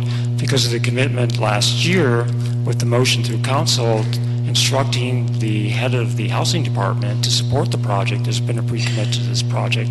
Because of the funding that's been redirected to this project, there's been a pre-commitment to this project. As far as the emails that have gone back and forth and have been referenced with the housing department in their review of this project, I'll read you one of those, and this is from Alex Fu, one of the environmental specialists. Says to Ms. Johnson of Holly Green Housing Corporation, have you contacted with Mr. Chris Hetzel at ICF yet regarding the status of the building located at 1601 North Hobart Boulevard? According to our consultant's preliminary determination, this building is National Register of Historic Places. I believe that several documents from ICF were forwarded to you on December 19, 2013. We are still waiting for your determination on whether you're still insisting that this building is not an NRHP and will be demolished for the new construction, or you'd plan to relocate the structure for another place for the purpose of preservation. Without your firm response, our NEPA review cannot be proceeded. In addition to this concern, Section 106 review has been completely ignored, even though federal tax credits have been allocated for this project, and that's illegal. Under the requirements of HUD, NEPA is in play whenever there are federal funds, and that includes tax credits. Also, just to get back to the preservation issue, as David Bell and Bill Zide and Charlie have expressed, for 5 years now, our neighborhood council and our community have been asking for a preservation alternative, and we've never seen one. So, since the applicant has refused to do so, I secured the services of Fran Offenheiser, who is an esteemed historical architect in order to come up with an alternative plan that would preserve the air bar house. And I've included those diagrams with you today, and they're being held up here. It can be readily placed into the project, and according to Fran, doing so would be more efficient and would have the same number of units necessary for the project to proceed under the current request. And as far as Fran, as you may be aware, is the architect who restored Union Station. She's the architect who restored the Natural History Museum, and she also is the architect who worked on your house, Mr. Weezer, when they asked for assistance on your beautiful home. So certainly her experience with this is something that should be considered. So as a community, we're merely asking that an alternative to this wall we've been hitting be considered. So I would ask that as a committee, you listen to the community, and we would appreciate that. And again, I as a person have come before you many times. I appreciate the circumstances that you have to consider when you're addressing these issues. But in this case, what is to be gained by losing this beautiful house? And what is to be gained for our community if we don't have preservation in historic Hollywood? Thank you very much.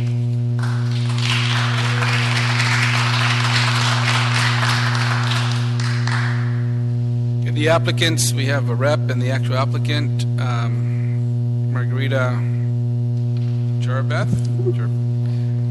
It's DJ Moore of Latham & Watkins representing the applicant. Okay. So is the applicant going to speak as well, Margarita? Is she? No, Margarita is a consultant for the applicant team. Oh, okay. That's right. And she's necessary to answer questions if questions arise. Speak as well or no? She was the individual who prepared the historic resources report that was included in the EIR. Okay, fine. All right. Good afternoon, honorable council members. DJ Moore of Latham & Watkins on behalf of the Hollywood Community Housing Corporation, our longtime pro bono client. I'm here today, obviously, to respond to the appeals of the Planning Commission's unanimous approval of this project. I think it's important to note that there was no predetermination of a project that's been going through the city's public review process for 5 years, and we're just getting to the end of a process and a funding process that has required us to come before council before the end of July. So there is no rush to judgment here. We've been through a thorough process before the hearing examiner, before the City Planning Commission, and also a separate process before the city's Cultural Heritage Commission. And that's important because Mr. Fisher, who spoke to you before, was the individual who nominated this project as a city cultural historic monument. The Cultural Heritage Commission conducted a thorough review of the project, thorough review of all of the expert reports that were prepared, and unanimously concluded that this project did not qualify as a city cultural historic monument. With respect to the Section 106 review that is being referenced, that was a preliminary analysis that was being conducted in conjunction with LAHCID's review of the project. This project is not requesting federal funds. It's requesting low-income tax credits, which do not trigger NEPA review. That's why the Section 106 process did not go forward. But there's a letter from Dr. Robert Manford from LAHCID in your record clearly stating that the Section 106 process did not conclude the project was eligible, was eligible for the National Register, and there was a preliminary screening analysis requesting further review. The EIR had a full circulation period. The comments, with all due respect to the comments from members in the neighborhood, the EIR concluded that there was not a historic resource for purposes of CEQA on this property. CEQA recognizes that opinions may differ, but the City Planning Commission, the Cultural Heritage Commission, and planning staff have all uniformly agreed that this is not a historic resource. This project is going to create 53 new affordable housing units in an area of East Hollywood where they are desperately needed. The project site is 1,200 feet from a Metro Red Line station. It's going to enable low-income workers to be able to live near transit and walk or bike to work. It's located near retail and jobs. It is the exact location where affordable housing in this city should be located. In addition to that, there's going to be a mix of units that include units for families, which are also desperately needed. The affordable units will be restricted for 55 years. And the project will provide generous open space. It meets code parking requirements for affordable housing units. There are 5 parking spaces for 30 units on the site today. We're going to meet code parking requirements for affordable housing and provide that parking underground. We went through most of the historic resources issues that have been raised. Again, as I mentioned, the Cultural Heritage Commission toured this property. As Mr. Fisher noted on item number 1, a tour of the interior of a property is not necessary for the Cultural Heritage Commission to take an action. The Cultural Heritage Commission did their full review of this property and concluded that it did not merit designation as a city cultural historic monument. Several other issues in the appeals which have been responded to in our July 22nd letter that is in the record concern the exceptions, claim that the project is seeking exceptions. As Ms. Lamb noted in her presentation earlier, the project is seeking off-menu density bonuses. They are fully allowed by the city code and fully consistent with state law. Again, it's a 53 affordable housing units. This is exactly what density bonus law was created to allow and enable. It's a beautiful project. It's been designed to respond to its neighborhood. The non-historic bungalows that are being relocated to the street frontage and preserved are actually consistent with the Serrano street frontage where historic bungalow courts are located. And the Planning Commission applauded the efforts to make the project's bulk pushed to the middle of the site to ensure that the street frontage will be maintained. So we respectfully request that you deny the appeals and uphold the Planning Commission's unanimous determination. And if you have any questions, we can certainly respond. Thank you. Thank you. Margarita Jarabel.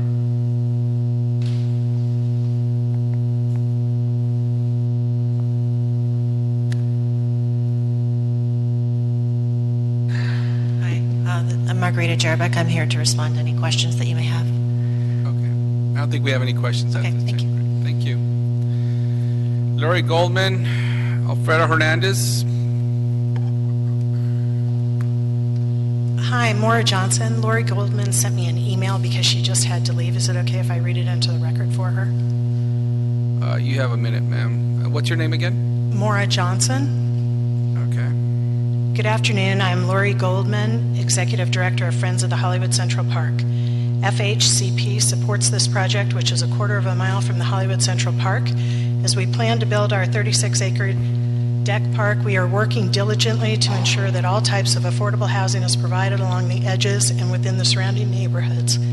This committee knows better than most that there is a vital need for affordable housing in our city. I ask that you join with FHCP in supporting this opportunity to increase the stock of high-quality, safe, and service-enriched affordable housing. Let us help transform families' lives by providing a stable environment. Please exercise not only your legislative authority, but your moral authority to help those in need. Take advantage of this opportunity to do what is right and just. I urge you to deny all appeals. Thank you. Thank you. Fredo Hernandez. Not here. David Hall, George Abrams. David Hall first, and then George Abrams. Good afternoon, council members. My name is David Hall. I am a resident at one of the Hollywood housing units. My building is of historic significance. That's why I came to speak. I am in the low-income area in my life, and I was on the waiting list for almost 3 years myself. And to deny this project with so many people on waiting lists for such an amount of time, I find is wrong. And the neighborhood, the house in question, is a neighborhood that I frequent often. And to have this whole project denied over one dwelling that is of no historic significance, I think would be wrong. And that's my personal opinion on that.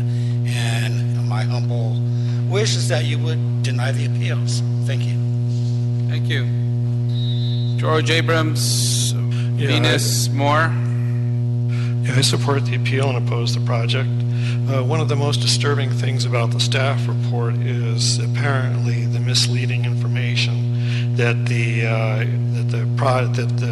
historic resource was not on the CRA survey, and they treat it as significant.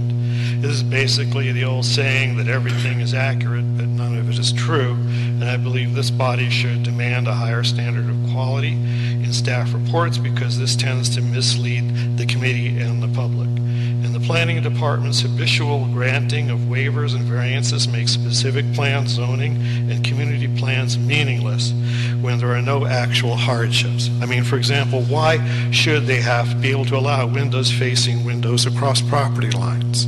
I mean, is the only hardship, I guess, they just can't make enough money on their project. Thank you. Venus Moore, Francisco Flores.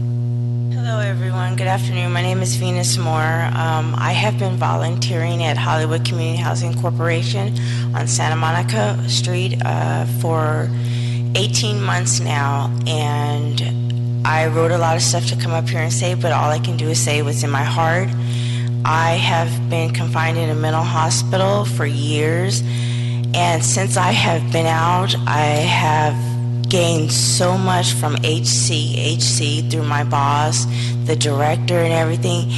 And I have some girlfriends that also volunteer there, and we have hopes to one day be living in one of the low-income houses, affordable housings, because what else do we have?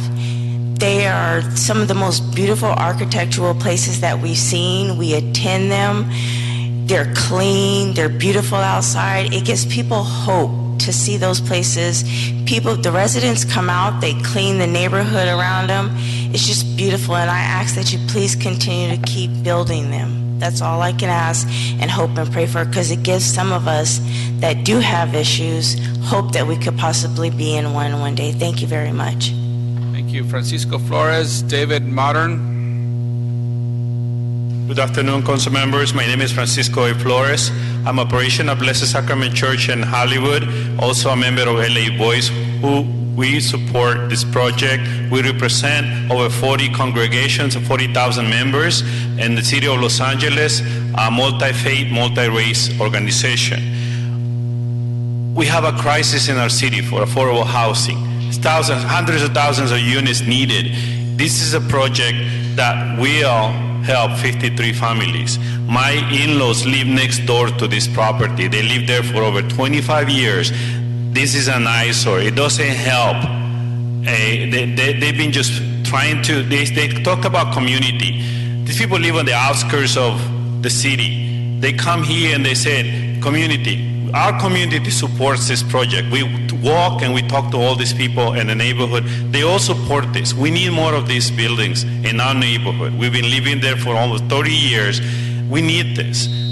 Thank you. Thank you. David Modern, Teresa Yeremian. Good afternoon, council members. My name is David Modern. This is not an either-or argument. I'd like to just point out that the community obviously feels very strongly about this house and the preservation of it, and they've gone to great lengths to present plans that would actually incorporate the house into the development, or at least afford the opportunity for the house to be moved and preserved in another way.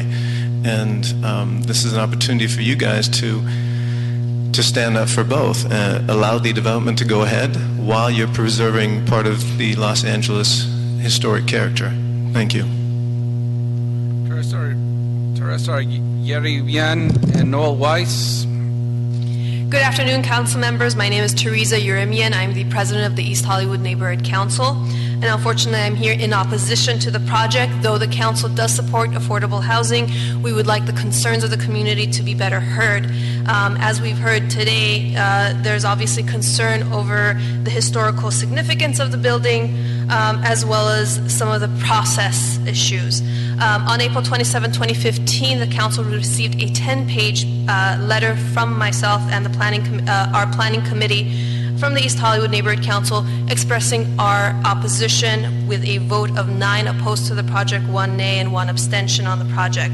We've had extensive hearings with the community asking for their opinions on the issues, and came back with a report asking for a report from the applicant for the following things: asking for a pro forma containing substantial financial evidence to justify the project's extensive off-menu density bonus incentives, 2, an economic analysis, and 3, a good faith preservation of the historic monuments. So we ask you to read the letter, and thank you for your time. Thank you. Noel Wise, Jennifer Duenas or Danes. Council members, good afternoon. First, just for the record, I think 1 minute public comment time really denies due process. At a minimum, there should be at least 2 minutes plus a right of rebuttal, and I just wanted to put that in for the record. Secondly, I think when we're talking about affordable housing, I think what we're talking about is precious dollars. This is government money. These rents are being subsidized basically by the government dollars, and wasting those government dollars is something that should be of concern to this council. What we're talking about here is roughly a couple of $1 million of development fee, another $800,000 of fees for the contractor, and we're in a circumstance where their pro forma that they submitted on July 22nd demonstrates that they can produce the 45 units and the 114 bedrooms, which was frankly the opposite of what they told the CPC. They could produce it and still make money without necessarily having to rely on the SB 1818 protocol, which, by the way, if properly applied, and it was not applied in this situation, would begin to make those government dollars more effectively utilized. Let me just finish the sentence. Make those government dollars more effectively utilized, number one. And number two, demonstrate, which they have failed to do, how they need these costs and these concessions and incentives in order to make the project profitable. It is profitable as presented without the concessions and incentives. Thank you for listening. Jennifer and Delilah Sotelo. Hi, my name is Jennifer Dinas. I'm here to, first of all, just say that what you've heard here with all these people who've come up is not that they don't want the project. It's that they want you to support a preservation alternative, which is completely different than saying, I hate this project. It's saying alter it into something that provides for affordable housing and also preserves the historic residence. That's what this is about. Don't let it be this or that, because it's not. And then again, I'd like to bounce off what Noel said about the SB 1818. It was absolutely inappropriately applied in this case.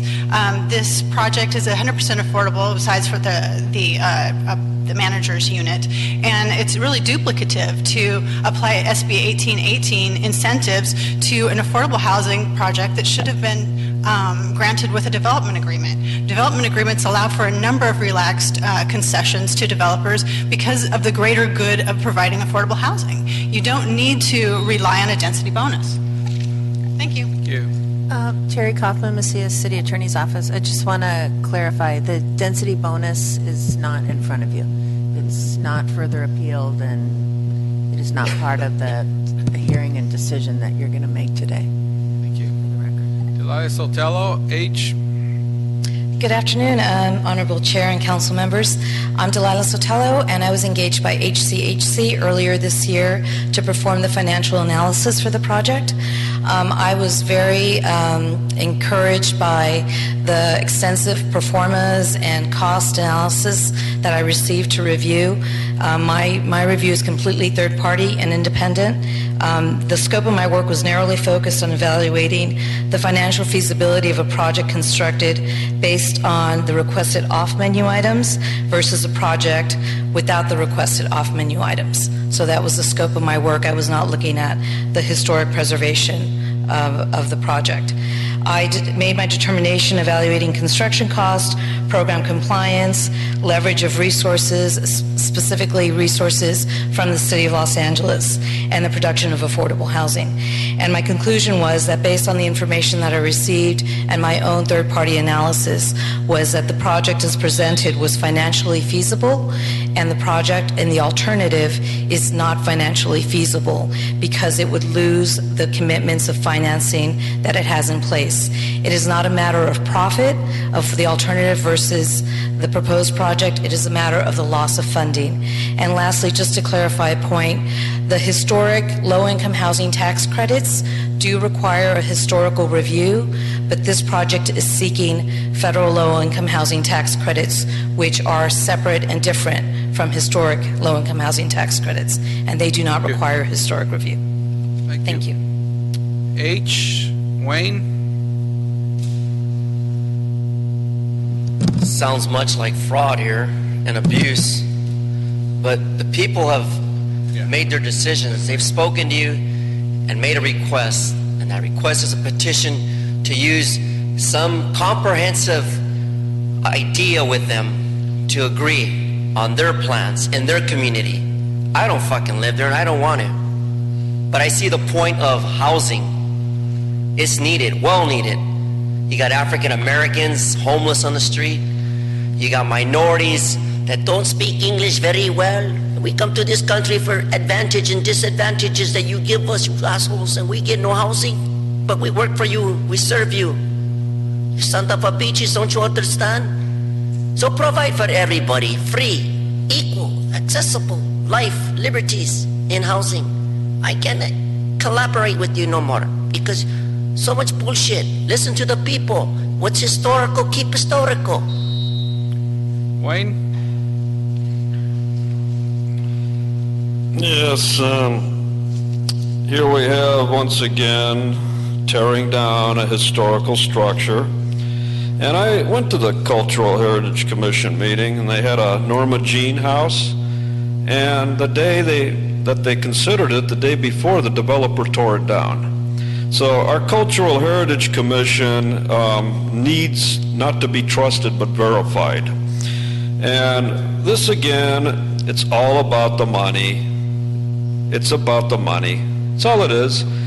You got Englander there, he's never looked up from his laptop from the moment the meeting started because you're mailing it in. You're mailing it in. So keep destroying historical structures, keep destroying them and getting tax credits, keep violating 106, and then hopefully there'll be a class action lawsuit to stop all the development projects and make you go back and do historical reviews. It's the only way. Gary Benjamin from CD 13.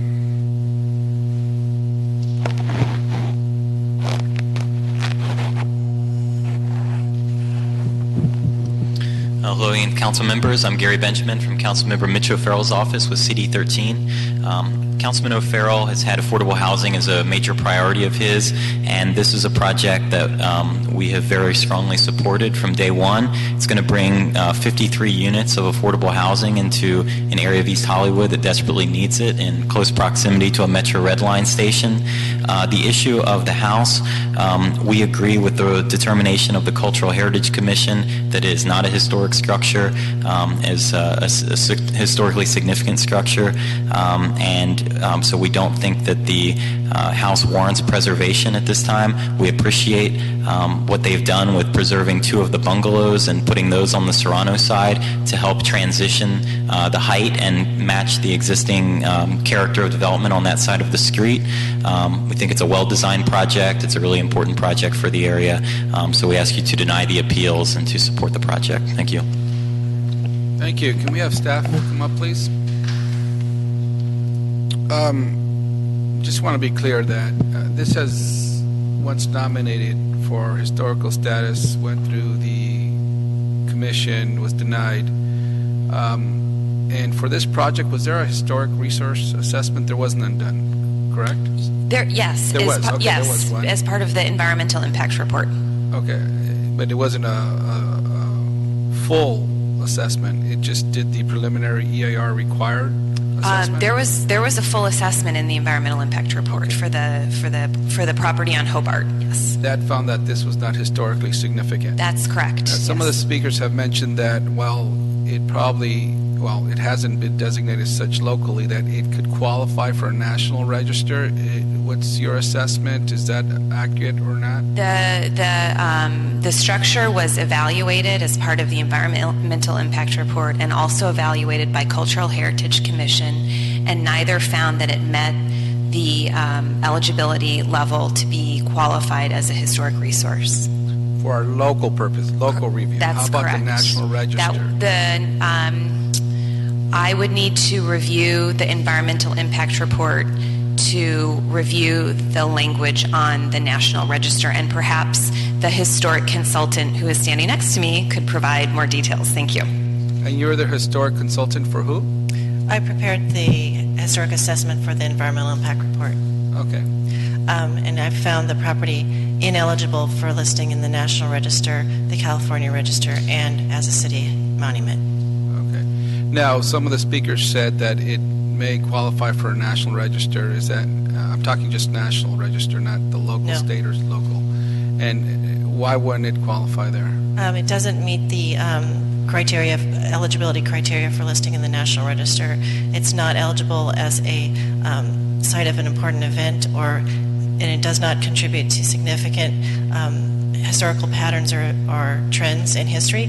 It's not associated with a significant personage, and it's not a distinctive example of the work of a master architect, or it's not aesthetically influential, and it's not an example of a style, type, or method of construction that's significant at the national level. Okay. Was there any other assessment done to assess whether this house could be historically significant or not, other than yours? And who did the one for the commission? So there was a application for nomination prepared by Charlie Fisher for local listing. And then, as is also mentioned, there was a preliminary assessment that was done by ICF. That was not a full assessment. Okay. So other than the Charlie Fisher one, the two others found that they weren't historically significant? One other found it was potentially eligible, ICF.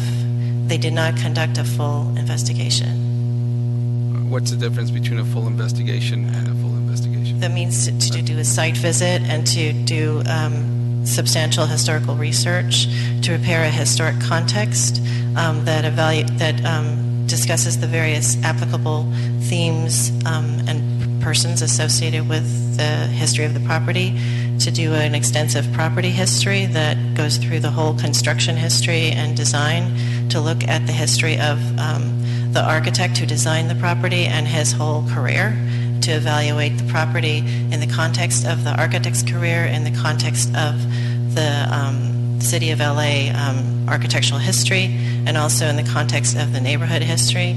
So all of that was done in my report, which was quite extensive. Okay. Thank you very much. Any questions for this? No? To the developer, can the developer come up, please, to the podium, or the representative? Any attempts to look? My view is that there's different opinions about whether something could be historically significant or not, unless it's validated by the agency who determines whether they're historically significant. But you can have a lot of opinions leading up to that. This project has gone through our procedure and tonight, so locally at least it's been said by our local procedures that it's not. But when there's so much debate about one structure, there's something there. Any attempts by you to move the structure somewhere else, to work with someone to relocate the structure in the event it is potentially the applicant has always been willing to consider moving the structure off of the project site. They just have not been contacted. I mean, we've done outreach to see if there was a place to move it, and that those efforts haven't been successful. There, you need to have a property, a receptive property to take the house in order for it to be moved. But you're open to that? We're certainly open to it. It's just a matter of finding a location for it, which that's is right. The problem in most of these types of situations is just finding the right location for them. Probably willing to give it away for $1, right? Yes. Yes, most people. It's just finding the location. Okay, thank you. Thank you. Any other questions or comments? Well, given the testimony and the recommendation by the local council member, I would ask or move that we deny the appeals and approve the project and move it to council. Second by Mr. Fuentes. Any objections? No objections. So ordered. August 4th for full council? No, Mr. Chair. There's a placeholder request, so this is in council tomorrow, sir. It's in council tomorrow. Okay, great, thank you. And the reason I ask after each item is so that everyone is publicly notified at these meetings as to when these items are going to council. Thank you. This is in council tomorrow. Thank you. Next item, please. Item number 7 is a report from the Planning Commission and an appeal relative to the construction of a film and TV production studio in the 11,000 block of West Piora Street in Council District 6. Okay. Staff here on this item, please. Good afternoon, council members. My name is Frank Kwan with the Los Angeles City Planning Department Expedited Processing Unit, or Section rather. This is an appeal of a commission action on the approval of of CPC 2014-3258. It's a property located in on Peoria Street in Sun Valley.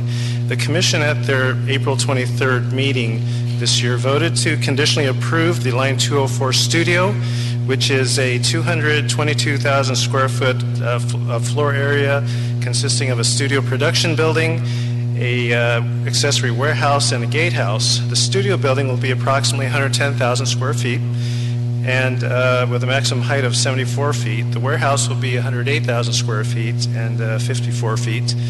The parking will add up to approximately 320 vehicles and 47 bike parking spaces. This will be on a 10-acre site. The operational hours will be 24 hours a day, 7 days a week for the production for production activities rather, and 8 to 5 Monday through Friday for production support offices. During that time, the Commission reviewed the project in detail and scrutinized the staff report. The CPC also imposed conditions and changes and clarifications to the project, which will include a deletion of the improvements for one of the cul-de-sac streets that end at the property site. This is Elinda Place. They required enhanced tree wells for the parking lot trees, a higher coefficient for the permeability of the site to capture stormwater. They also required a 15-foot high by 47-foot long sound wall to deaden the sound from the warehouse loading areas. And finally, they also required a specialized gasket to help seal noise from the from the warehouse doors to the exterior. So a lot of items being considered. The Commission looked at the best interests of the community while making their legal required findings and approved the project entitlements. Staff reviewed the appellants' claims and came to the conclusion that the CPC action should be upheld in this situation. Staff recommends that the Plum Committee deny the appeal and sustain the action of the City Planning Commission. And I'll be happy to answer any questions. Great, thank you. We'll go to public comment now. I have as the appellant of record as Keith Bunyan. I don't have a card for him, but I do have a number of other people who filled out the box as appellant, so I'm trying to figure out who is the appropriate person to speak on this first. Mr. Chair, Yes. Keith Munyon submitted the appeal, but there's a long list on the agenda of the other people that are also part of the appeal in addition to Mr. Munyon. So hence So one of you has 5 minutes, the others have 1 minute. So whoever wants to, you guys want to duke it out, figure out who has 5 minutes? I'm sorry, I have 5 minutes? Yes, sir. What's your name? My name is Bill Ike, E-I-C-K. I'm one of the 25 appellants. And good afternoon, members of the Planning Commission, Planning Land Use Management Committee. Thank you for taking the time to listen to us today. Again, my name is Bill Ike. I reside at 9647 Stonehurst Avenue, Sun Valley, California, which is 1 block from the proposed project site. My wife and I, along with 25 of our neighbors who appealed the Planning Commission decision, will be severely and adversely impacted by the proposal. We are joined in opposing this project by the 150 people whose signatures are included in my letter of July 20th, 2015, as well as the Shadow Hills Property Owners Association and the Foothill Trails District Neighborhood Council. The grounds for the appeal are set forth in the public record, but I would like to highlight them for you. Number 1, the initial hearing notice dated 2/17/15, a copy of which is attached to my correspondence, states that the operational hours will be 24/7 for quote, production activities, end quote. Additionally, the Planning Commission decision states in section F7 in part as follows, quote, the warehouse building is approximately 108,000 square feet. Production equipment, sets, and lighting will be stored on the warehouse building for use on the sound stages, end quote. Additionally, section F12 states in part as follows, quote, specific to the subject request, the warehouse building has been designed to support the existing 8 sound studio stages of the studio building and must provide for the interior clearance to house the lighting sets and other production equipment associated with the operation of these stages, end quote. Nowhere in any of the paperwork or hearing notices or the findings of fact is there a mention that the warehouse will or can be used as a rental business for parties and special events. There is no mention of rental activities of any kind, yet the primary use of this facility will be as a party event rental outlet facility. The applicant's updated website lists 74 pages describing that the public can rent furniture, dishes, tables, toilets, tents, security equipment, and other items for weddings, parties, and other events. The second to the last page of the website shows a rendering of the building in the film studio proposal and a schematic drawing of that warehouse with the notation, and I quote, next. Line 204 was built from a garage. In 2018, the garage gets bigger with a brand new 100,000 square foot warehouse to meet all of your needs, end quote. The party event rental business is not part of the film studio proposal, and no Mr. Englander left? Huh. Okay. And no conditional use permit was applied for, nor were the required findings made that would allow the party event rental use on this site.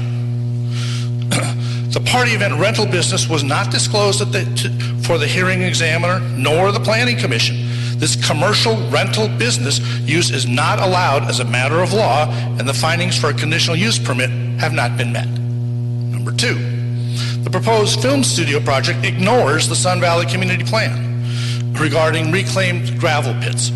Objective 3.1, Policy 3.14 provides several programs, one of which states, quote, where located near to residential areas, consideration should be given to set aside portions of the reclaimed site for open spaces or recreational uses, end quote. This project is adjacent to single-family residences. It should be noted that other land use projects adjacent to the film studio proposal have already incorporated their buffer zone as part of the compliance with the Sun Valley Community Plan. The applicant has ignored the Sun Valley Community Plan determination to protect existing residential communities from incompatible uses.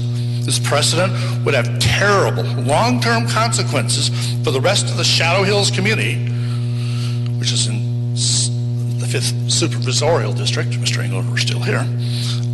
This precedent would have terrible long-term consequences for the rest of Shadow Hills community, where reclaimed gravel pits will soon seek similar land use applications.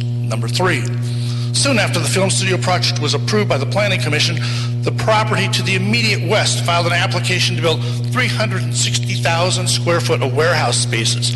The land for the film studio and for the new 360,000 square foot warehouses is owned by the same company, Sun Valley Development Partners, LLC. Our July 20, 2015 letter provides a copy of the new application and the current deed. These projects were coordinated to go before the city at staggered times. If they had been filed concurrently, an EIR under CEQA would have been required. Thank you, sir. Okay, we'll let somebody else finish reading this. Thank you. Alton Butler, we're going now to the applicant, unless you want to wait till after the applicant wants to wait. Do you want to go now? Okay. Wait. Okay. What's your name? My name is Kathy Delson. I'm going to complete the readings that Bill Ike started. Okay, one second, please. And if you could come up as I call your name. I can't have people come up here randomly and have to search for the cards. We have, Kathleen Delson. Okay. Okay. Yeah, it's 1 minute, yeah. Okay, as Bill stated, if they had been filed concurrently, an EIR under CEQA would have been required rather than a mitigated negative declaration, MED, or the MND would have to have included the environmental impact effects of both projects. According to CEQA, quote, an EIR must include an analysis of significant cumulative impacts. The cumulative impact analysis may be based on, 1, a list of projects that includes the proposed project and existing or anticipated projects that produce related impacts. Quoted from 14 California Code Regulation Section 15130. Therefore, an EIR is required to determine the cumulative impacts of these projects as well as any other proposed or anticipated projects in the area. Additionally, our appeal specifically details the defects of the MND. It should be noted that to my knowledge, neither the hearing examiner nor the Planning Commission was aware of the adjacent proposed project. Had they been aware of the additional project, the film studio would not have received approval without substantial additional environmental review. Thank you.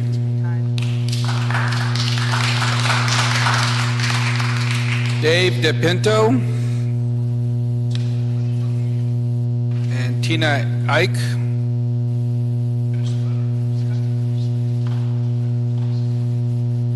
Sorry, we're finishing the letter. Tina Ike, 9647 Stonehurst Avenue, Sun Valley, 91352. Since the intended use for the warehouse as a party event rental business cannot be permitted as a matter of law, there is no need to have a warehouse over the height limits of the zone. Remember this, they're asking for a 5-story high building for the warehouse and a 7-story high building for the film studio next to adjacent to residential homes. Therefore, there is no factual justification for and findings cannot be made to allow a height variance for a building that has no legal use. Additionally, there is no factual basis that the film studio sets or lightings require more than a 30-foot tall building. And 5, the height increase of the film studio to 74 feet is only allowed for certain uses, specifically a sound stage. Offices, lounges, eating areas, and production surfaces cannot be above 30 feet in height. So we ask, the appellants ask, that you please review this, deny the project by supporting our appeal, or we would ask to be continued to meet with the developer, which we've never had the opportunity to do, to work on all these issues. Thank you. Dave DePinto. Linda Serrano. Hi, my name is Cindy Bloom. I'm a board member of Shadow Hills Property Owners Association. Ma'am, I'm sorry. I called Dave DePinto. I know. I'm getting to that. I'm reading the statement that Dave DePinto prepared. He had to leave early, so this is his statement. I'm sorry. Do you have a card as well? Yes. I'm What's your probably name again? I'm Cindy Bloom. I might be under him there. 1 second. Cindy Bloom, like a flower bloom.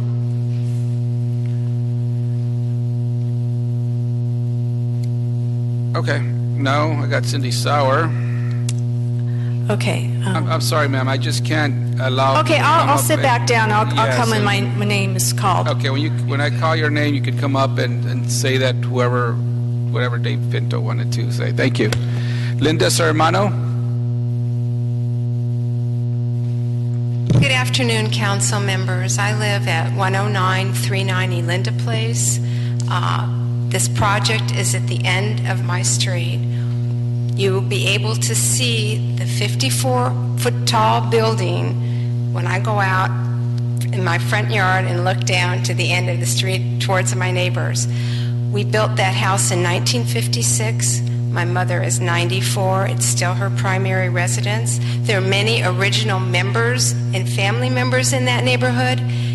It's a beautiful little area. It's equestrian. People ride horses. They have chickens and gardens and llamas and goats. This project does not belong in our backyard. It's too close. It's too tall. It's not, it just doesn't belong there. It looks nice. Let's just put it somewhere else. I appeal to you to please support the neighborhood, support our appeal. Thank you. Thank you. Bloom, I did find your card. If you want to speak now, Cindy Bloom, Louis Lonnie Ray. Louise. Okay. My name is Cindy Bloom. I'm a board member of Shadow Hills Property Owners Association. I'm reading this statement prepared by David J. DePinto, who's our president. SHPOA is on the record opposing the project due to height and proximity. We had hopes due to long-term need for change in quarries and landfills. To be clear, we always expressed concern about height and proximity from the time of the very first meeting. We were stunned later to learn that it's 50 feet plus in height and 23 to 40 feet in proximity. Equally stunned by the applicant and owner's intransigence. Tried to facilitate compromise, suggested repeatedly to lower the height and greater distance. Now we know more. There's going to be party rentals, live audiences, a 300,000 square foot building, and now FTD&C opposes. Unchanged, both these projects violate the Sun Valley Community Plan, CEQA, the rights of neighbors/residents, and common sense and justice. Last, while this property is technically in CD6, we think there is hardly a CD6 resident within a mile. This is a CD7 issue. The impacts are to CD7 alone, and there are no benefits, only poor precedent. Please support the appeal of residents over an applicant and property owner who proposes change but opposes change. Thank you. Louise Lonnie Ray. Hi, I was actually born at 10989 Peoria Street, Sun Valley, Shadow Hills, where we call it. The problem is our little community is split up between the Sun Valley and the Sunland Post Office. That's where our problem is. We are actually an equestrian estate area. Everybody has horses. Everybody walks their llamas, their peacocks are down the street. We have an elementary school within 12 houses of this new thing they want to put up. I remember my dad just passed, but we plant corn in our backyard. This is an agriculture community, a horse property, and I really would appreciate if you would oppose putting this there and support us with our appeal. Thank you. Thank you. Victoria Gear, David Arnold.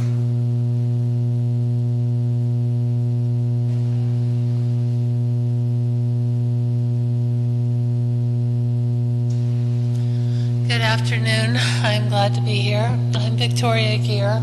I'm at 10989 Elinda Place. We built our house in 1954, my parents. So I'm the second owner of this house, and I am next to the property in question. I am asking that you please continue to have us as a community. Don't bring in another type of business. It is not necessary to have it in our area. We are equine properties, estates. We have been for all these years since it was first set up. We are worried about our traffic burdens. We are also worried about the clientele that would infiltrate our area with any party supplies. It comes with people that you do want and don't want. I please ask you to continue this and think about it more. Thank you very much. Thank you. David Arnold, Electra Kruger. Thank you, Council. My name is Dave Arnold. As many of the members here, I also grew up in the area. Of course, I understand that properties or communities evolve and there's going to be development. And I got involved early on here. Just, of course, you don't want the negative impact, or you want to minimize the impact of some of those things happening. But this just seems like industry there's never been a give and take through this whole process, and it's very invasive that industry that tall and that big is right up against a residential area. It doesn't seem common sense prevailed in this particular situation. And I think I've been to 8, 9, or 10 of these things, and I don't think there's just been give and take on, it's not reasonable, the height of the building, the invasive, the traffic that'll be coming right into a residential area. It just doesn't seem to have been a very good process that could meet common ground, which of course is obtainable. I just don't think we've gotten to that place here. Thank you. Electra Cougar. Gerardo Barrientos and J.D. Barala. Good afternoon. My name is Gerardo Barrientos. I am an immigrant from Mexico, and this neighborhood where I live, it is the closest that reminds me of the Llanos. I think these industrial buildings don't belong there. I think it has to be respected, preserve the cultural and the historical value of the neighborhood. It's not only about being rural, it is about the inheritance that LA needs it for identity. Thank you very much. Thank you. J.D. Burrell, Janine Austin. Hi, I'm J.D. Borelli. I reside at 9503 Clybourne Avenue, which is directly across the wash from the proposed project. I work in the entertainment industry. We do photographs for Disney, Nickelodeon, a lot of different television shows. So we are in support of new production in not having runaway production from Los Angeles. So we understand Mr. Butler's idea of bringing production to Los Angeles. It's simply the wrong location. My front yard would directly be across not even across the wash from a 54 and 74-foot high buildings. So you go from a residential area where yesterday I seriously had 4 peacocks in my front yard because my neighbor's peacocks flew into my front yard. You're going to take that and develop this huge project. We hear that you're talking about compatibility with development in neighborhoods. This is incompatible with what this neighborhood and what our community is all about. I do support this project. I support this project in another location. Thank you. Thank you. Janine Austin, Jim McQuiston. Hi, I'm Janine Austin. I live at 9580 Clybourne. We're here because this system obviously doesn't work.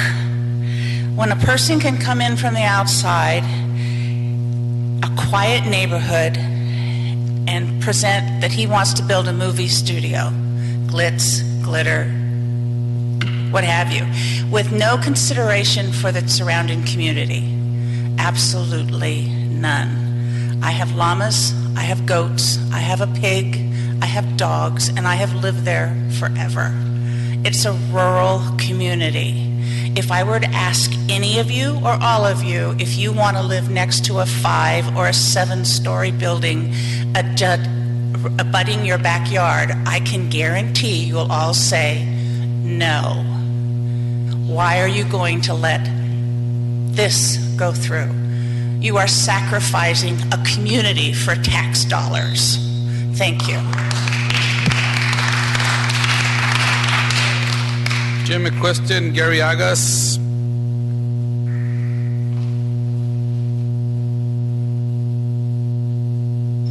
Jim McQuiston, you have my statement on this.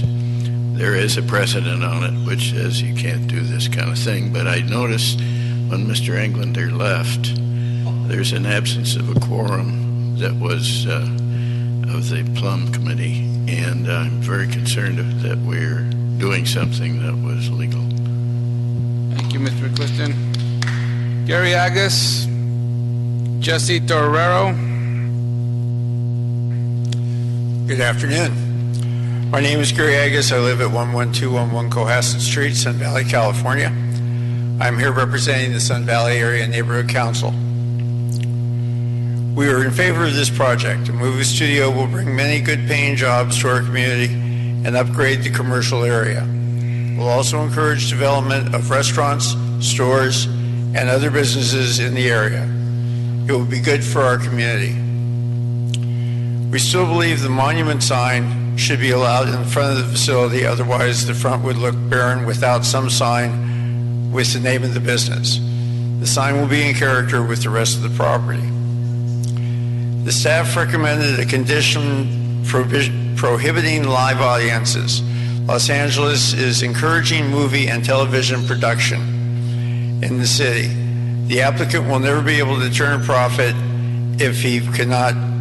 He will lose major income if he cannot bid for variety games, talk shows, many infomercials, and sitcoms. Please let them bust the audience. Thank you. Jesse Torero, Cindy Sauer. Hello, Council. My name is Jesse Torero. I'm the Coalition Director of the Coalition Against Human Trafficking in Sun Valley, Pacoima, Arleta. We have a problem in that area. Sun Valley has been besieged with this type of activity, drugs, gangs, etc. I've lived in the area for 53 of my 54 years. I, too, am a long-term person in the Sun Valley area. I own a business, a real estate business. This is the picture of Sun Valley today in my whole life. Dumps, trash cans, smelly places, heavy industrial, illegal dumping, prostitution, human trafficking, junkyards, toxic waste dumps, hazardous material, torn up streets, potholes, poor lighting. This is not the Sun Valley that we should have. We need to move this into the 21st century. Sun Valley needs to leave that portion behind as a historical point. Let's move ahead. Put the studio there. I'm for it. Great jobs. It'll look great and clean up a lot of stuff. Thank you. Thank you. Cindy Sauer, Sarah Mitchell.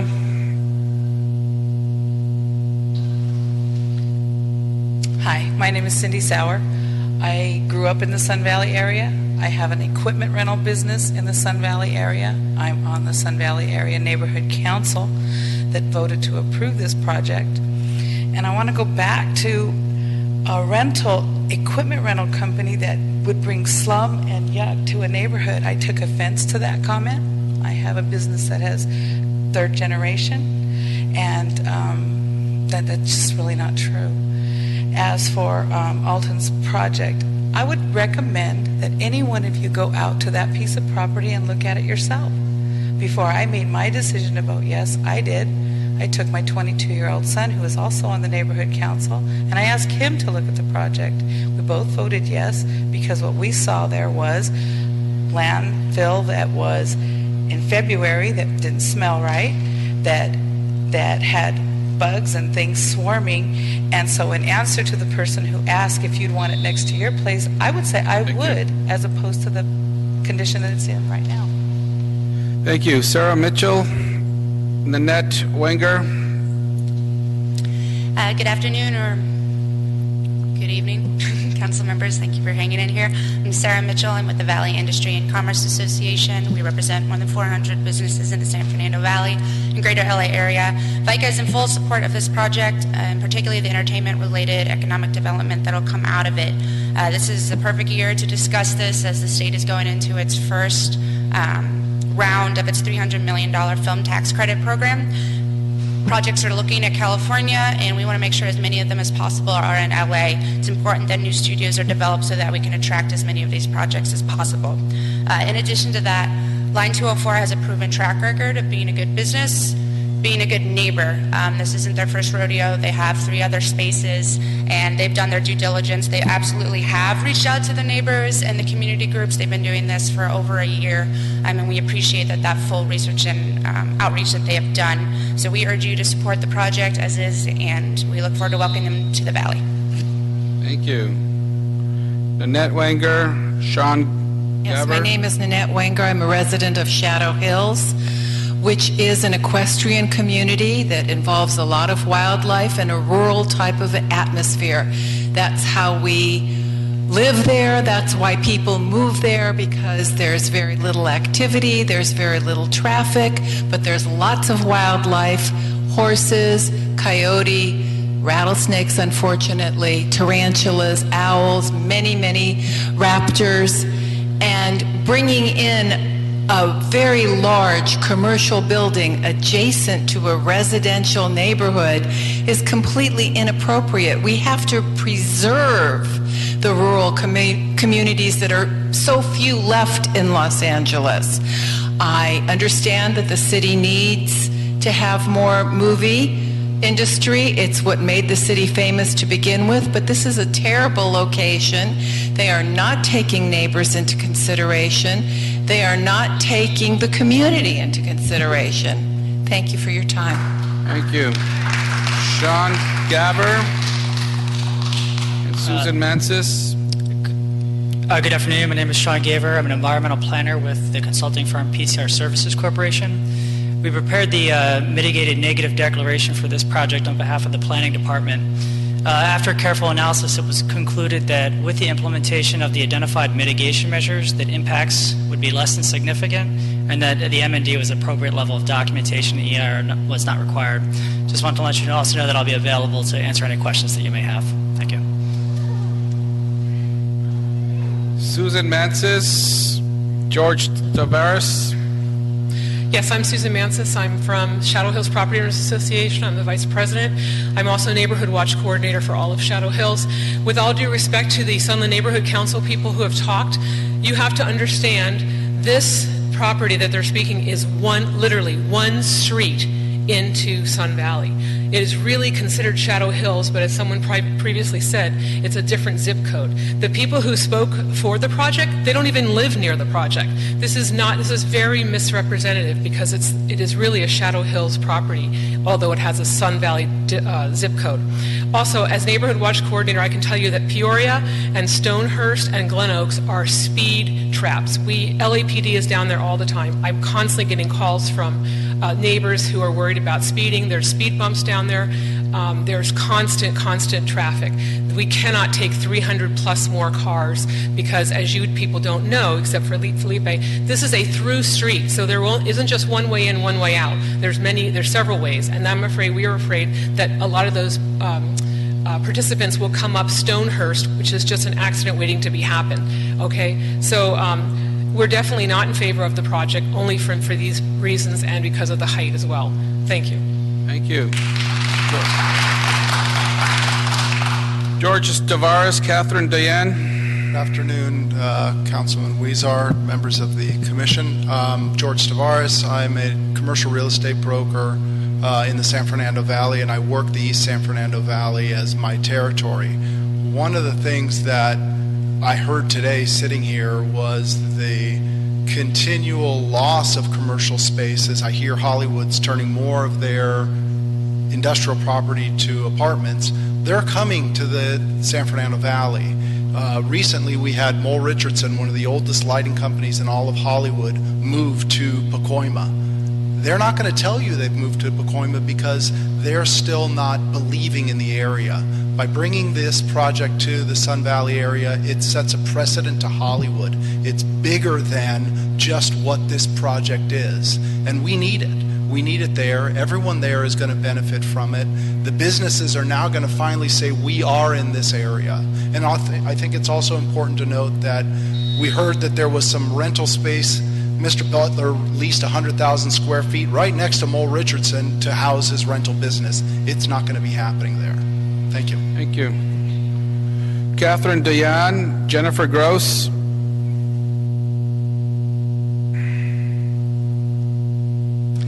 Good afternoon. My name is Catherine Dayan. I'm a homeowner and I've been a resident of Shadow Hills for the last 15 years. And I'm requesting that you support the appeal to oppose this project that's going to be on Peoria Avenue. This project is not appropriate to be adjacent to a residential community.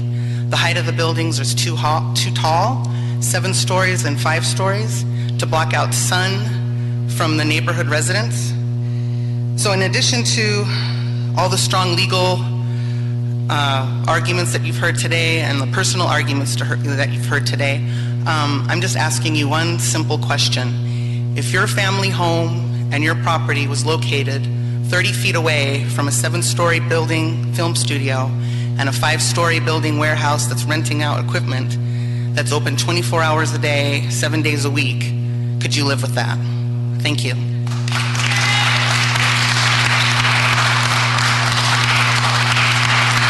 Gross. Jennifer Gross. My name is Jennifer Gross. I'm with Evolutionary Media Group in Los Angeles. I work as a producer in event production, and we need studio space, and we're looking forward to it. There's a squeeze in Hollywood, and there's a lot of business there, and we believe that the space will bring jobs, opportunity, regional development. It'll keep work here in Los Angeles for people who are losing jobs, who are going out of state to Toronto, Texas, Atlanta, because we can't get studio space here in Los Angeles, and it affects my community, and for us to be able to get jobs here in town with our families and my kids and not leave my family and work and stuff. So I really support the project, and it's close to Hollywood and in our community in Burbank and the airports, and I think it'll be a great ultimate addition to the community and to Hollywood and production in general. Thank you. Wayne H.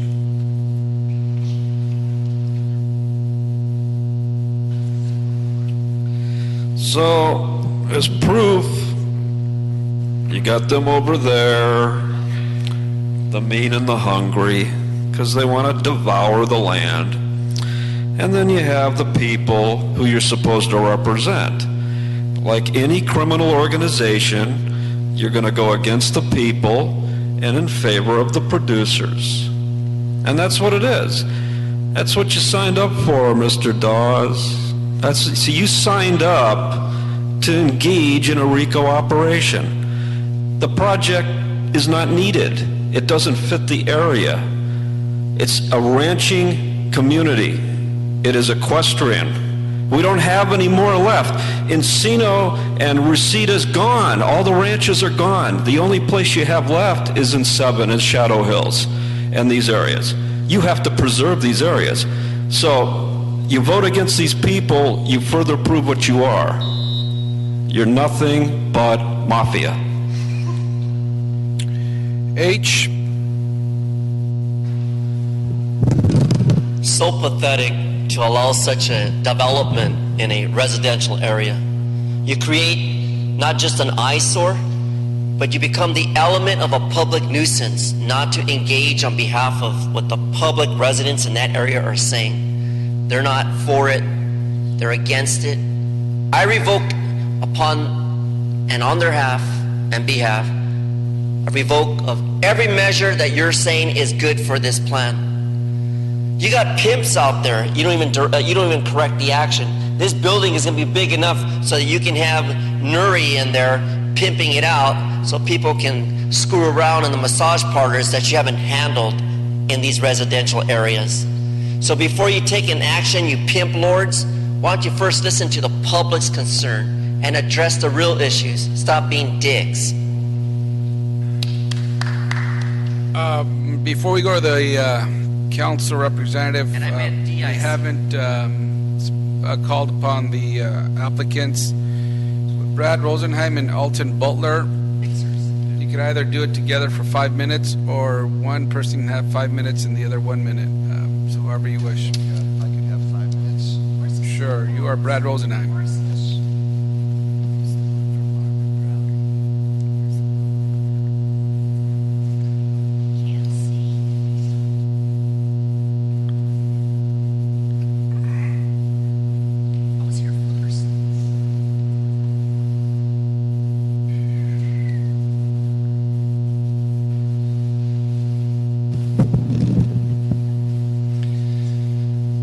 Missing the musical accompaniment.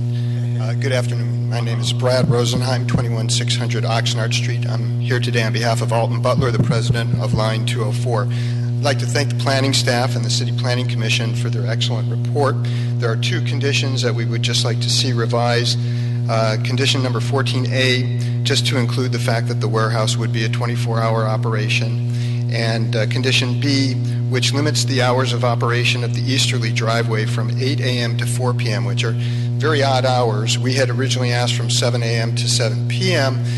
We would like to, 7 a.m. to 11 p.m. We would ask that it be 7 a.m. to 7 p.m. Just to put the location in perspective, the residents are talking about an equestrian neighborhood. And granted, they live in an equestrian neighborhood. Here's the project site right here. Here's their neighborhood.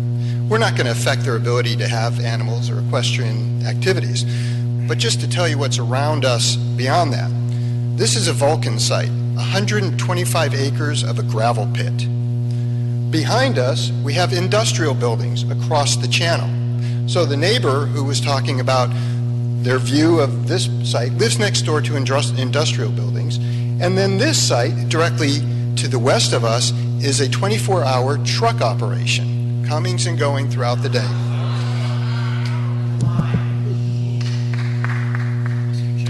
I'd ask that you remind the audience that they weren't interrupted. I think it's just wholly unfair, and if there's any additional interruptions or neighing of horses from some of the members of the audience, I'd ask that we'd have the Sergeant of Arms deal with them appropriately. But I'd ask for all of us to show a little bit more restraint as we're hearing you. We should hear both sides. I think it's only fair. Thank you. Thank you, Mr. Fuentes. It's proper decorum in these meetings that we respect each of the speakers that are speaking. And usually that goes for commendations such as long-standing applauses as well, so that if somebody gets booed, we want to be fair that we don't disrupt the speaker no matter if we approve or disapprove of that speaker. Thank you. Thank you very much. So this is a transitional property, and that's what we're talking about. It's not a sacrosanct residential neighborhood that we're in the middle of.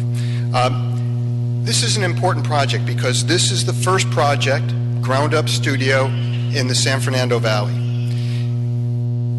This is also... I'd like to acknowledge that Mr. Wayne, or whatever the gentleman's name is also continually playing music or some sort of sounds. I'd ask that he be reminded that we are conducting a public meeting and not to do that. And if we can't, the one he just glanced at his phone there, if we can't do that, then we'll have to have Sergeant of Arms come and remove them from the meeting. Wayne, this is your last warning for this meeting, that if you continue to disrupt the public speaker, we're going to ask the Sergeant at Arms to remove you from this meeting. Thank you. Thank you. The City Council in 2001 created a policy through the code. They said that they want to promote the development of motion picture and television studios and their ancillary facilities in the A zone. It's okay in the A zone. And there's a special process that we went through, which is the land use determination process, utilized for that purpose. That's what we're here today talking about. I should also note that the City Council initiated a code allowance for up to 125 feet for studio buildings in the A zone in Height District 1, which this is located. So, in fact, we're certainly not taking full advantage of the opportunities provided for by the City Council's code changes in 2001. This project has been designed and further restricted through the Los Angeles City Planning Commission approval to assure that the studio and its ancillary uses will be an asset, not a detriment to the neighborhood and the broader community. There's been an environmental analysis that concludes without hesitation that there are no significant impacts relative to noise or any other aspect of the project. The buildings are actually 55 feet at the eave for the studio, and then there's the roof at its peak is 74. We did that for design purposes. It doesn't add any volume, and it's 2 stories. It's not 7 stories as portrayed by the neighbors. It's 55 feet, again, at the eave. It is set back several hundred feet from the residential neighborhood. We did that intentionally to keep the taller building furthest away from the residential neighborhood. The warehouse building is 40 feet at its eave and 54 feet at the peak. The setback between the warehouse building and the residences is 39 feet. That's 11 feet more than is required by the code, and it's actually 34 feet greater than the community plan calls out for between the residential and the industrial interface. There's a community plan that aspect that actually talks about the interface and talks about a 5-foot setback. So we far exceed that. There's a 10-foot green belt. There's a 28-foot driveway that's for fire purposes and for ingress egress. There are 36 trees planted along that property line, and there's a green wall along the east side of the warehouse building. The issue related to rentals, and this is very particular to the independent studio business. The independent studio business is a rental business. They rent out the space for the studios. They rent out the offices that the producers are using. They rent out the editing space. And with that, in this case, line 204 is full service. They rent out props and equipment. And so, very candidly, you could be watching TV Monday night on a TV show that was filmed 6 months ago, and there's tables and chairs on that set. And Tuesday night, you could be at an event sitting at those tables and chairs.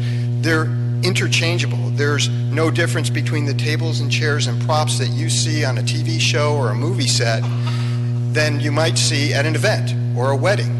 And so in order to maintain a sustainable business, this is how those materials are used. They're maximized. And so the same thing in that warehouse is going to be for studio use as it is for an event. We would appreciate you denying the appeal. Thank you very much. Thank you. Is Alton Butler going to speak? Okay, Alton Butler, you have 1 minute.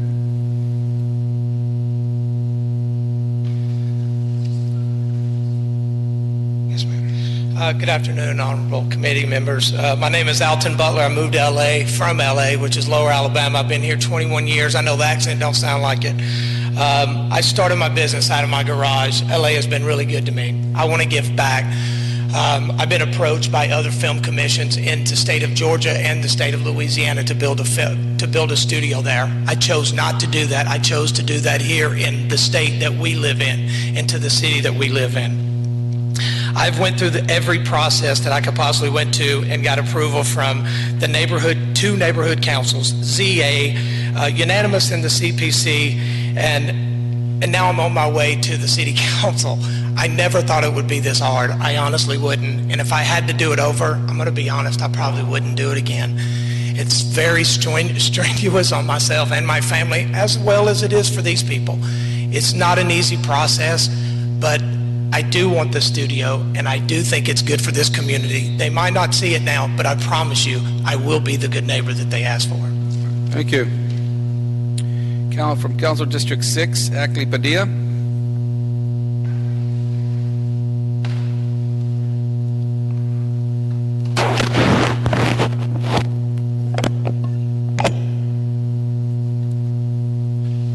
Good afternoon, council members. How are you? Just a few comments on the project. Obviously here in Los Angeles and in California, film has been a critical industry for our economy, both locally and at the state level. In Sacramento, there was a tremendous amount of leadership over the years to provide tax credits and any effort that they can to make sure that filming is staying within the state. And here in Los Angeles, over the past couple of years, we took some very strong actions to help make Los Angeles a more friendly city to filming, helping make sure that city departments are more actively engaged with productions that are taking place on site, using our city facilities, etc. For the past number of years and historically, we've had a very strong commitment to filming here in Southern California, and this continues that commitment. The applicant story here is one of an American dream. You know, he came out here, worked really hard, started his business out of a garage, grew that, found some tremendous success that we're all happy for. Tremendous success for him individually, but more importantly, tremendous success for all the employees at Line 204. And that's pretty significant for us too. So I want to recognize that. But ultimately for Councilwoman Martinez, this is about the future of Sun Valley. We've been to CPC hearings, to plum committees, to city council meetings on significant land use issues for this area. Landfills, material recycling facilities, transportations, waste haulers, all the stuff that nobody wants to deal with, but Sun Valley historically has bared the brunt of that. And after all the years that Sun Valley has been fighting for environmental justice and economic development, this project finally brings us the opportunity that we've long desired. Finally, we have a chance to talk about a project that's going to redefine the future of Sun Valley. It's what the community in Sun Valley has always wanted. Quality industries, access to good jobs, and no longer having to settle for waste haulers, for landfills, for auto dismantlers. This proposal today, it's a great one for the City of Los Angeles, and it's a catalytic opportunity for the future of Sun Valley. The project has been thoroughly vetted by the Planning Department, by CPC. In fact, Planning Department, through its review, also denied several requests that the applicant had. So it's not like we were rubber stamping this project because we felt filming was so critical for Los Angeles. So we looked at it thoroughly, and we appreciate the work of the planning staff here. But ultimately, the councilwoman strongly feels this is the right project to support. It's critical to the councilwoman, and we ask for your support to approve the project as it was, to deny the appeal, and approve the project as it was approved by the Planning Commission with the modifications that were just requested today by the applicant here.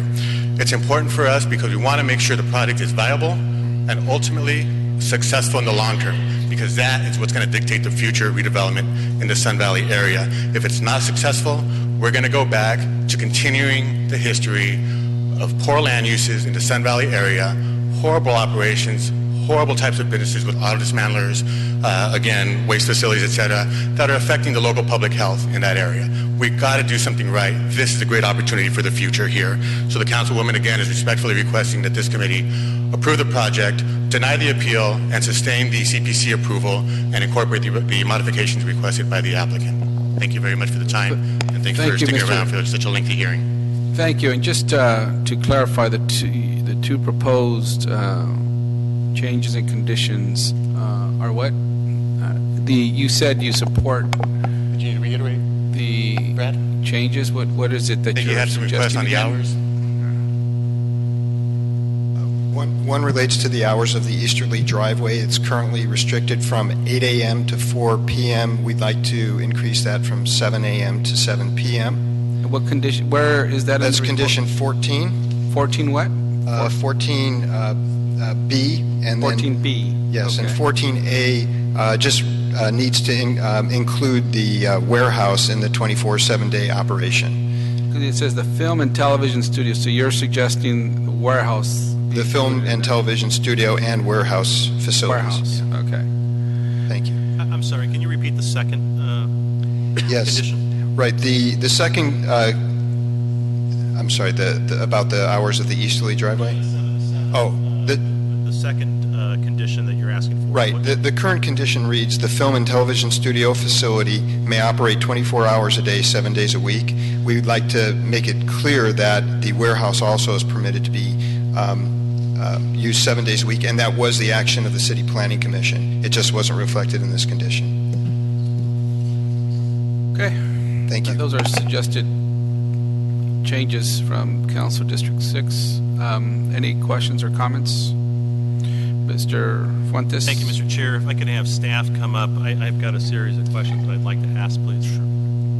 Planning staff? So a couple of things. If you could... Yes, Councilman. Sorry.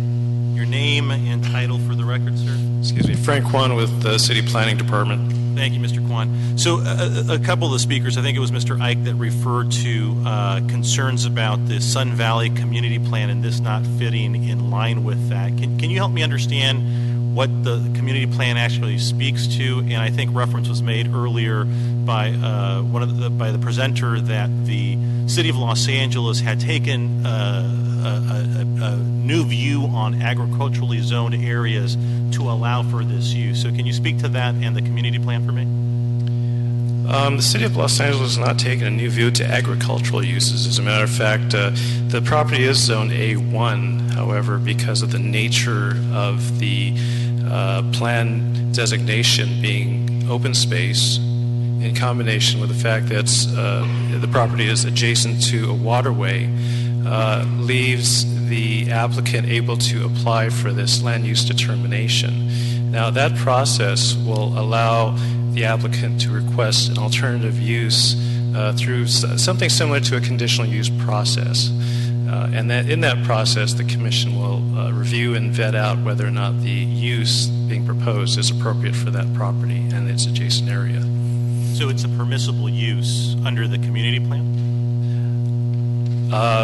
It's permissible through a conditional use process, which the applicant did file for and was able to get approved. So findings were adopted, and in that process, the commission did review the community plan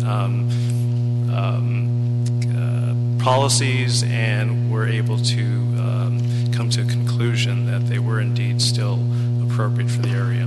So that was the commission's actions, but in your view, it's consistent with the Sun Valley Community Plan? Yes, it is. Okay. And so the ability to be able to put this type of use on that land designation, one of the presenters also mentioned that there's an ability for them to avail themselves of 120 feet in height. Is that accurate? The 120 feet comes out of the code. If in fact that the commission find in this land use determination that this use is appropriate, then because of the type of use it is being proposed, which is the studio, part of the code exception allows up to 120 feet. The applicant in this case is opting for a 74-foot high studio and a 54-foot. Well, I'm sorry, that's under a different authority, but the height is able to be granted under, I guess, via the land use determination and via the exception. On the studio portion of it? On the studio building only. One in that diagram there, building to the warehouse position, it sounds as if there's a different authority that regulates the height of that building. What regulates the height of that? That's correct. The section number is section 12.24F as in Frank.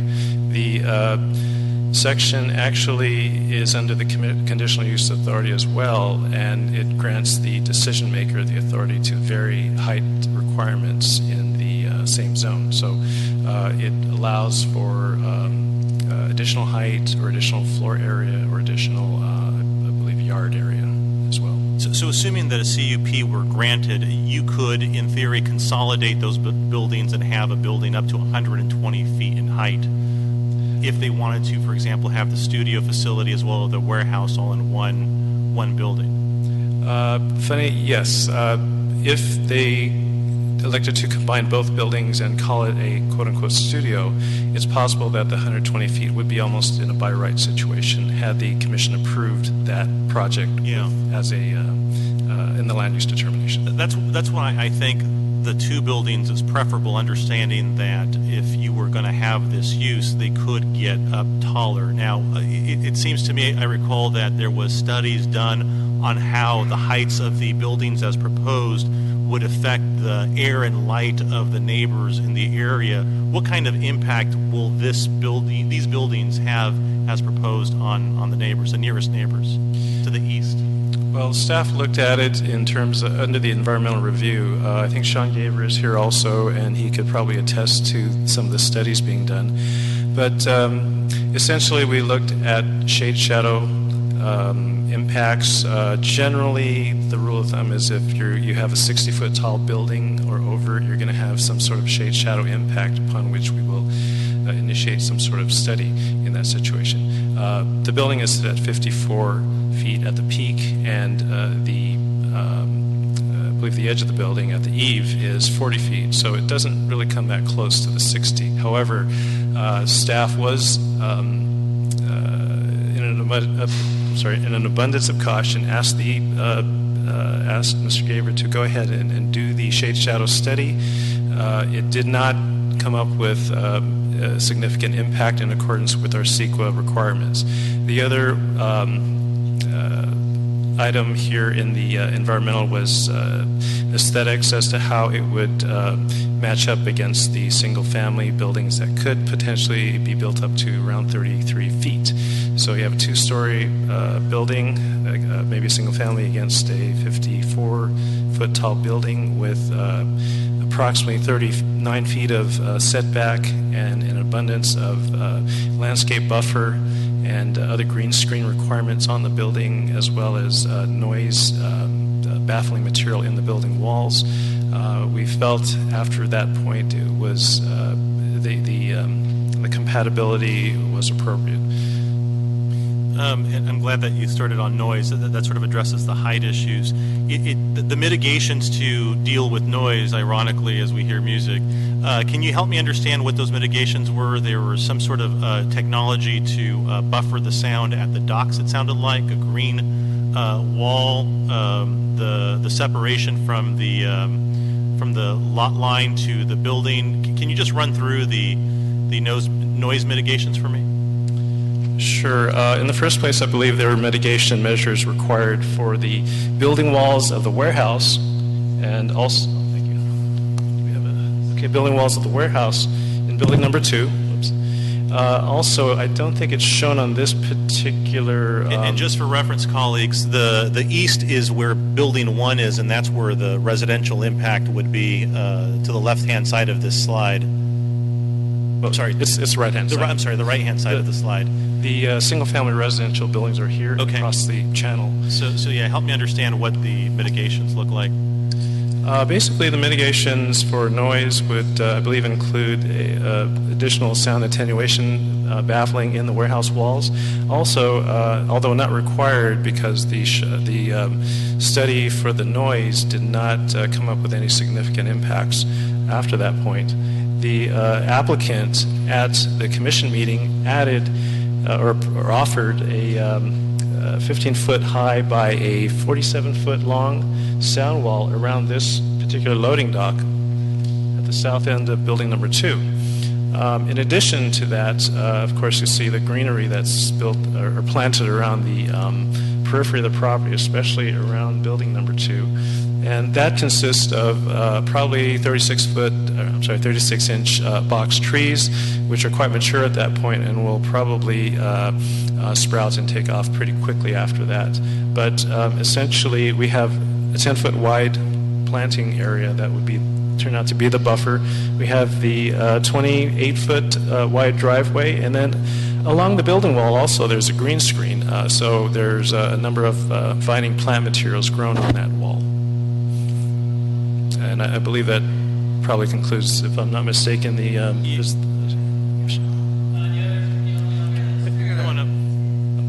I think. Oh, I'm sorry. In addition to the at the truck bays, we have sound deadening gasket material that's required as a condition as well. So I believe that was it, as far as I can recall. And maybe Mr. Gaver has something additional to add. There was just one more. It was the prohibition of doors, windows on the east-facing wall of the warehouse. So there's no openings to the adjacent residences. Got it. So the other concern that I'm hearing from folks in the meetings that are reported back to me, and the ones that I had with some of the constituents, is, and it wasn't really enumerated on an awful lot here today, but the potential for traffic along those streets. Are there any mitigations being made to limit the size of vehicles that are traveling towards the residential area? Has that been considered? Yes, it was considered, Councilman. There is a condition of approval that requires signage and also prohibits right turns from the public or from this site onto Peoria Street. So hopefully, if everybody's in compliance with those requirements, we shouldn't have traffic going through the Stonehurst neighborhood, which is to the east. So the prohibition of right-hand turns and signage that limits the size of vehicles that proceed down that street. So that would be something that LADOT or LAPD could enforce in the future? I don't believe there's a size limit to vehicles, but I think with DOT there are standard conditions that prohibit trucks of a certain gross vehicle size to going through local designated streets. So there's already a natural prohibition to that size of street? I believe so, but I think since Peoria is a collector, it may not apply to Peoria. Okay. All right. Mr. Chair, thank you for your indulgence. There's a couple of things that I'd like to see if we could not add to the conditions of this if it were to pass. The signage is one that's really, I think, important to me, practically speaking, because it gives us the ability to enforce against vehicles that are over a certain sort of size. So I'd like for you all to let us know what that is, and I'd like that signage at a minimum to be added to the conditions. I'm sorry, can you repeat that? So vehicle traffic to be limited to a certain size of vehicle, gross tonnage, so that way the right-hand turn sign, I think, is very important, but having truck traffic go up and down that residential area would be, I think, not a good thing. So if we could figure out how to limit that with signage. The other thing that I'd like to do, and I know that this is going to take a little bit of work between now and full council if this were to move forward, is to ask planning staff to consult with the applicant, Council District 6 and 7, to craft conditions that bifurcate the hours of operation of the studio and the event side of the business. Now, I know that's not an easy thing to do, and I heard very clearly from the applicant that the studio rental aspect is a large part of the sustainability of the model. I'm not suggesting that we prohibit it. I am suggesting, though, that we condition the hours of operation to try to limit the amount of vehicular traffic involved with the event planning side of the operation. I think that should do some limitations there. Now, I understand that this is also there's a chance for us to be able to review this in 2 years. Susan, what is that? The plan approval in 2 years. I'd like to, between now and then, have the applicant report to us on the easternmost side of the facility decibel readings for us to understand with real metrics how much sound is actually coming out of this operation. I think there's substantial mitigations here, but for us to think that versus actually measure it, we have an opportunity in 2 years to, at the plan approval process, to remediate that if we find that there's excessive noise. And then the last thing is I would, the warehouse operations, the hours that I mentioned, I think satisfy the concern that I've got about that. I think that's it, Mr. Chair. I do want to say that, colleagues, I think it's important for you all to look at that map where you see a tremendous operation historically there in Vulcan and all of the commercial use. I know it's not the most ideal thing to have next door, but what's been there historically has been a real impact to that community. And I think if we can mitigate this, we will be able to balance the needs of this project with those of the community. And Mr. Butler, I'm going to take you up on that, being the best possible neighbor that you can be. This will have the opportunity to come back in 2 years for plan approval, plan approval, and that's where we can really measure sort of the impacts. But I do want to thank you for your patience in going through this process. Irrespective of the feelings one way or the other, all of this takes an awful lot of time. I think you understand that, and I think folks understand that this is an industry that we need to preserve. The options here are large, and I think this is one that would be preferred, and I hope that the community will realize that over time. And the very, very last thing I'll say to Council District 6, wherever the representatives are, thank you for your patience. I recognize that this project is not in my council district, and I'm pushing for some additional assuming that the chair will support me, restrictions on the project, but it does have, in terms of the residential impact, I've got the only exposure in it, so thank you for your patience with us on this. If that pleases the chair, that's what I would request that we consider, Mr. Chair. Okay, thank you, Mr. Fuentes. So if I'm hearing you correctly, if you're moving to sustain the CPC decision and to deny the appeal with the conditions that we set forward, including the ones that the applicant is asking for with the so the motion would be to sustain the CPC's findings, deny the appeal, go ahead and grant the 7 a.m. to 7 p.m. Restriction that Mr. Rosenheim mentioned, the 24/7, 365 clarification with the clarification amendment that I'm asking for to bifurcate the operations from event and studio, and we'll work on drafting that. And also to add the signage to prohibit the excessive weighted vehicles to proceed through that community, and the quarterly decibel readings to be reported back to the DCP so that we could, in 2 years, measure what it is that the impacts are to the community. Okay. That would be my motion. Okay, and are those clear to the planning department in terms of the conditions? Yes, they are. The motion. Okay, good. So second by Maurice and Marquise, and then it's been a long day. I'm trying to get my Harris Dawson, and then we will, with no objection, so ordered. And this item is scheduled to go to council when? It has not been determined, sir. Okay, we do need some time on that item to work it out between Council District 6 and 7 on the separations of the operations and the events. So 2 week time, is that sufficient? I think that'll give us enough time to draft the condition on the hours of operation, but I would yes, defer to Mr. staff. Chair. Yes, Mr. Chair. Okay. And yes, We'll work that out. Councilmember Fuentes. Yeah. Yes. We'll work that out, work on a 2-3 week time to bring this to full council. Great, thank you. Okay, so with no objections, so ordered.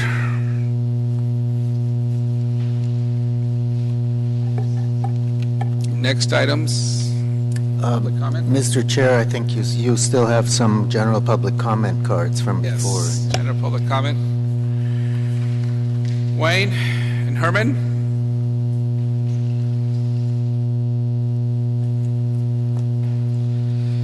Yes, the people, the total score today, people 0, developers, campaign donors 7. A 100% victory for all of the campaign donors. And that's the reason why 2 years ago, 60 miles from here, I bought a ranch.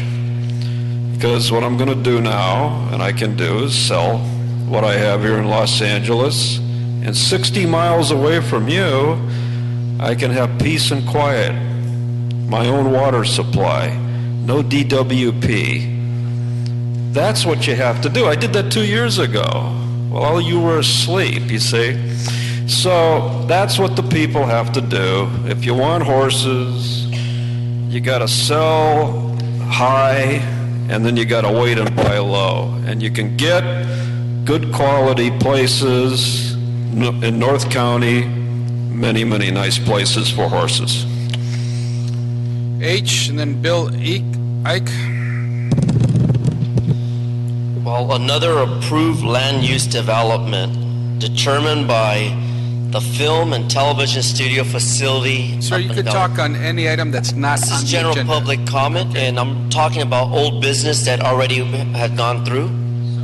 We have a rule that you cannot speak on anything on today's I'm not speaking agenda. about, I just brought it up right now. Okay.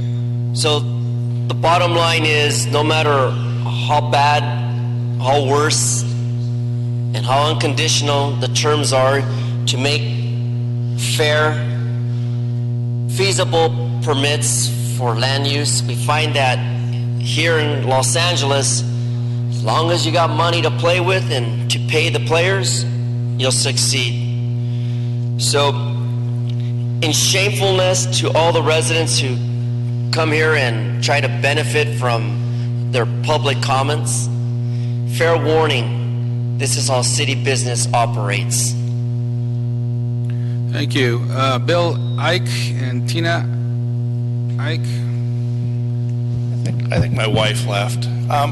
This is for Mr. Englander, who's not here, but I'm one of the 3 directors of the Fawn Land Preservation Foundation. We're a private foundation. We own 600 acres in the city of Los Angeles. It's a publicly accessible, privately owned open space. Okay, when he's talking about this is the only open space in the city of Los Angeles, he just doesn't understand these other areas. So I'm here to tell you that, we paid for it all ourselves. We We've paid over $5 million for this property. It's publicly accessible, and I think that perhaps the city at least ought to understand that. Thank you. Thank you. Cindy Bloom? Okay. Thank you. No, you can't, unless you filled out a card already in time to. It's, and you cannot fill a cloud out. Once we start on that item, the time has ended. I've decided to go ahead and go ahead, speak. Cindy. Okay, I know this is public comment, but it's still regarding the studio project. And, we're not... Excuse me, I'm sorry, under the Brown Act, general public comment is for items that are not on the agenda. Okay. Items that have already been on the agenda, the time to speak on those is past. Okay. All right, I just want to say that I spent 17 years in the entertainment business. I worked at NBC Network, NBC Studios, and Warner Brothers Studios, and I know the impact of how important filming and television production is to Los Angeles. And over the years, runaway production has caused a great loss of revenue locally. So we are not anti-show business, but we are in favor of keeping our community character. Thank you. Seeing no other items on the agenda, this meeting is adjourned. Thank you.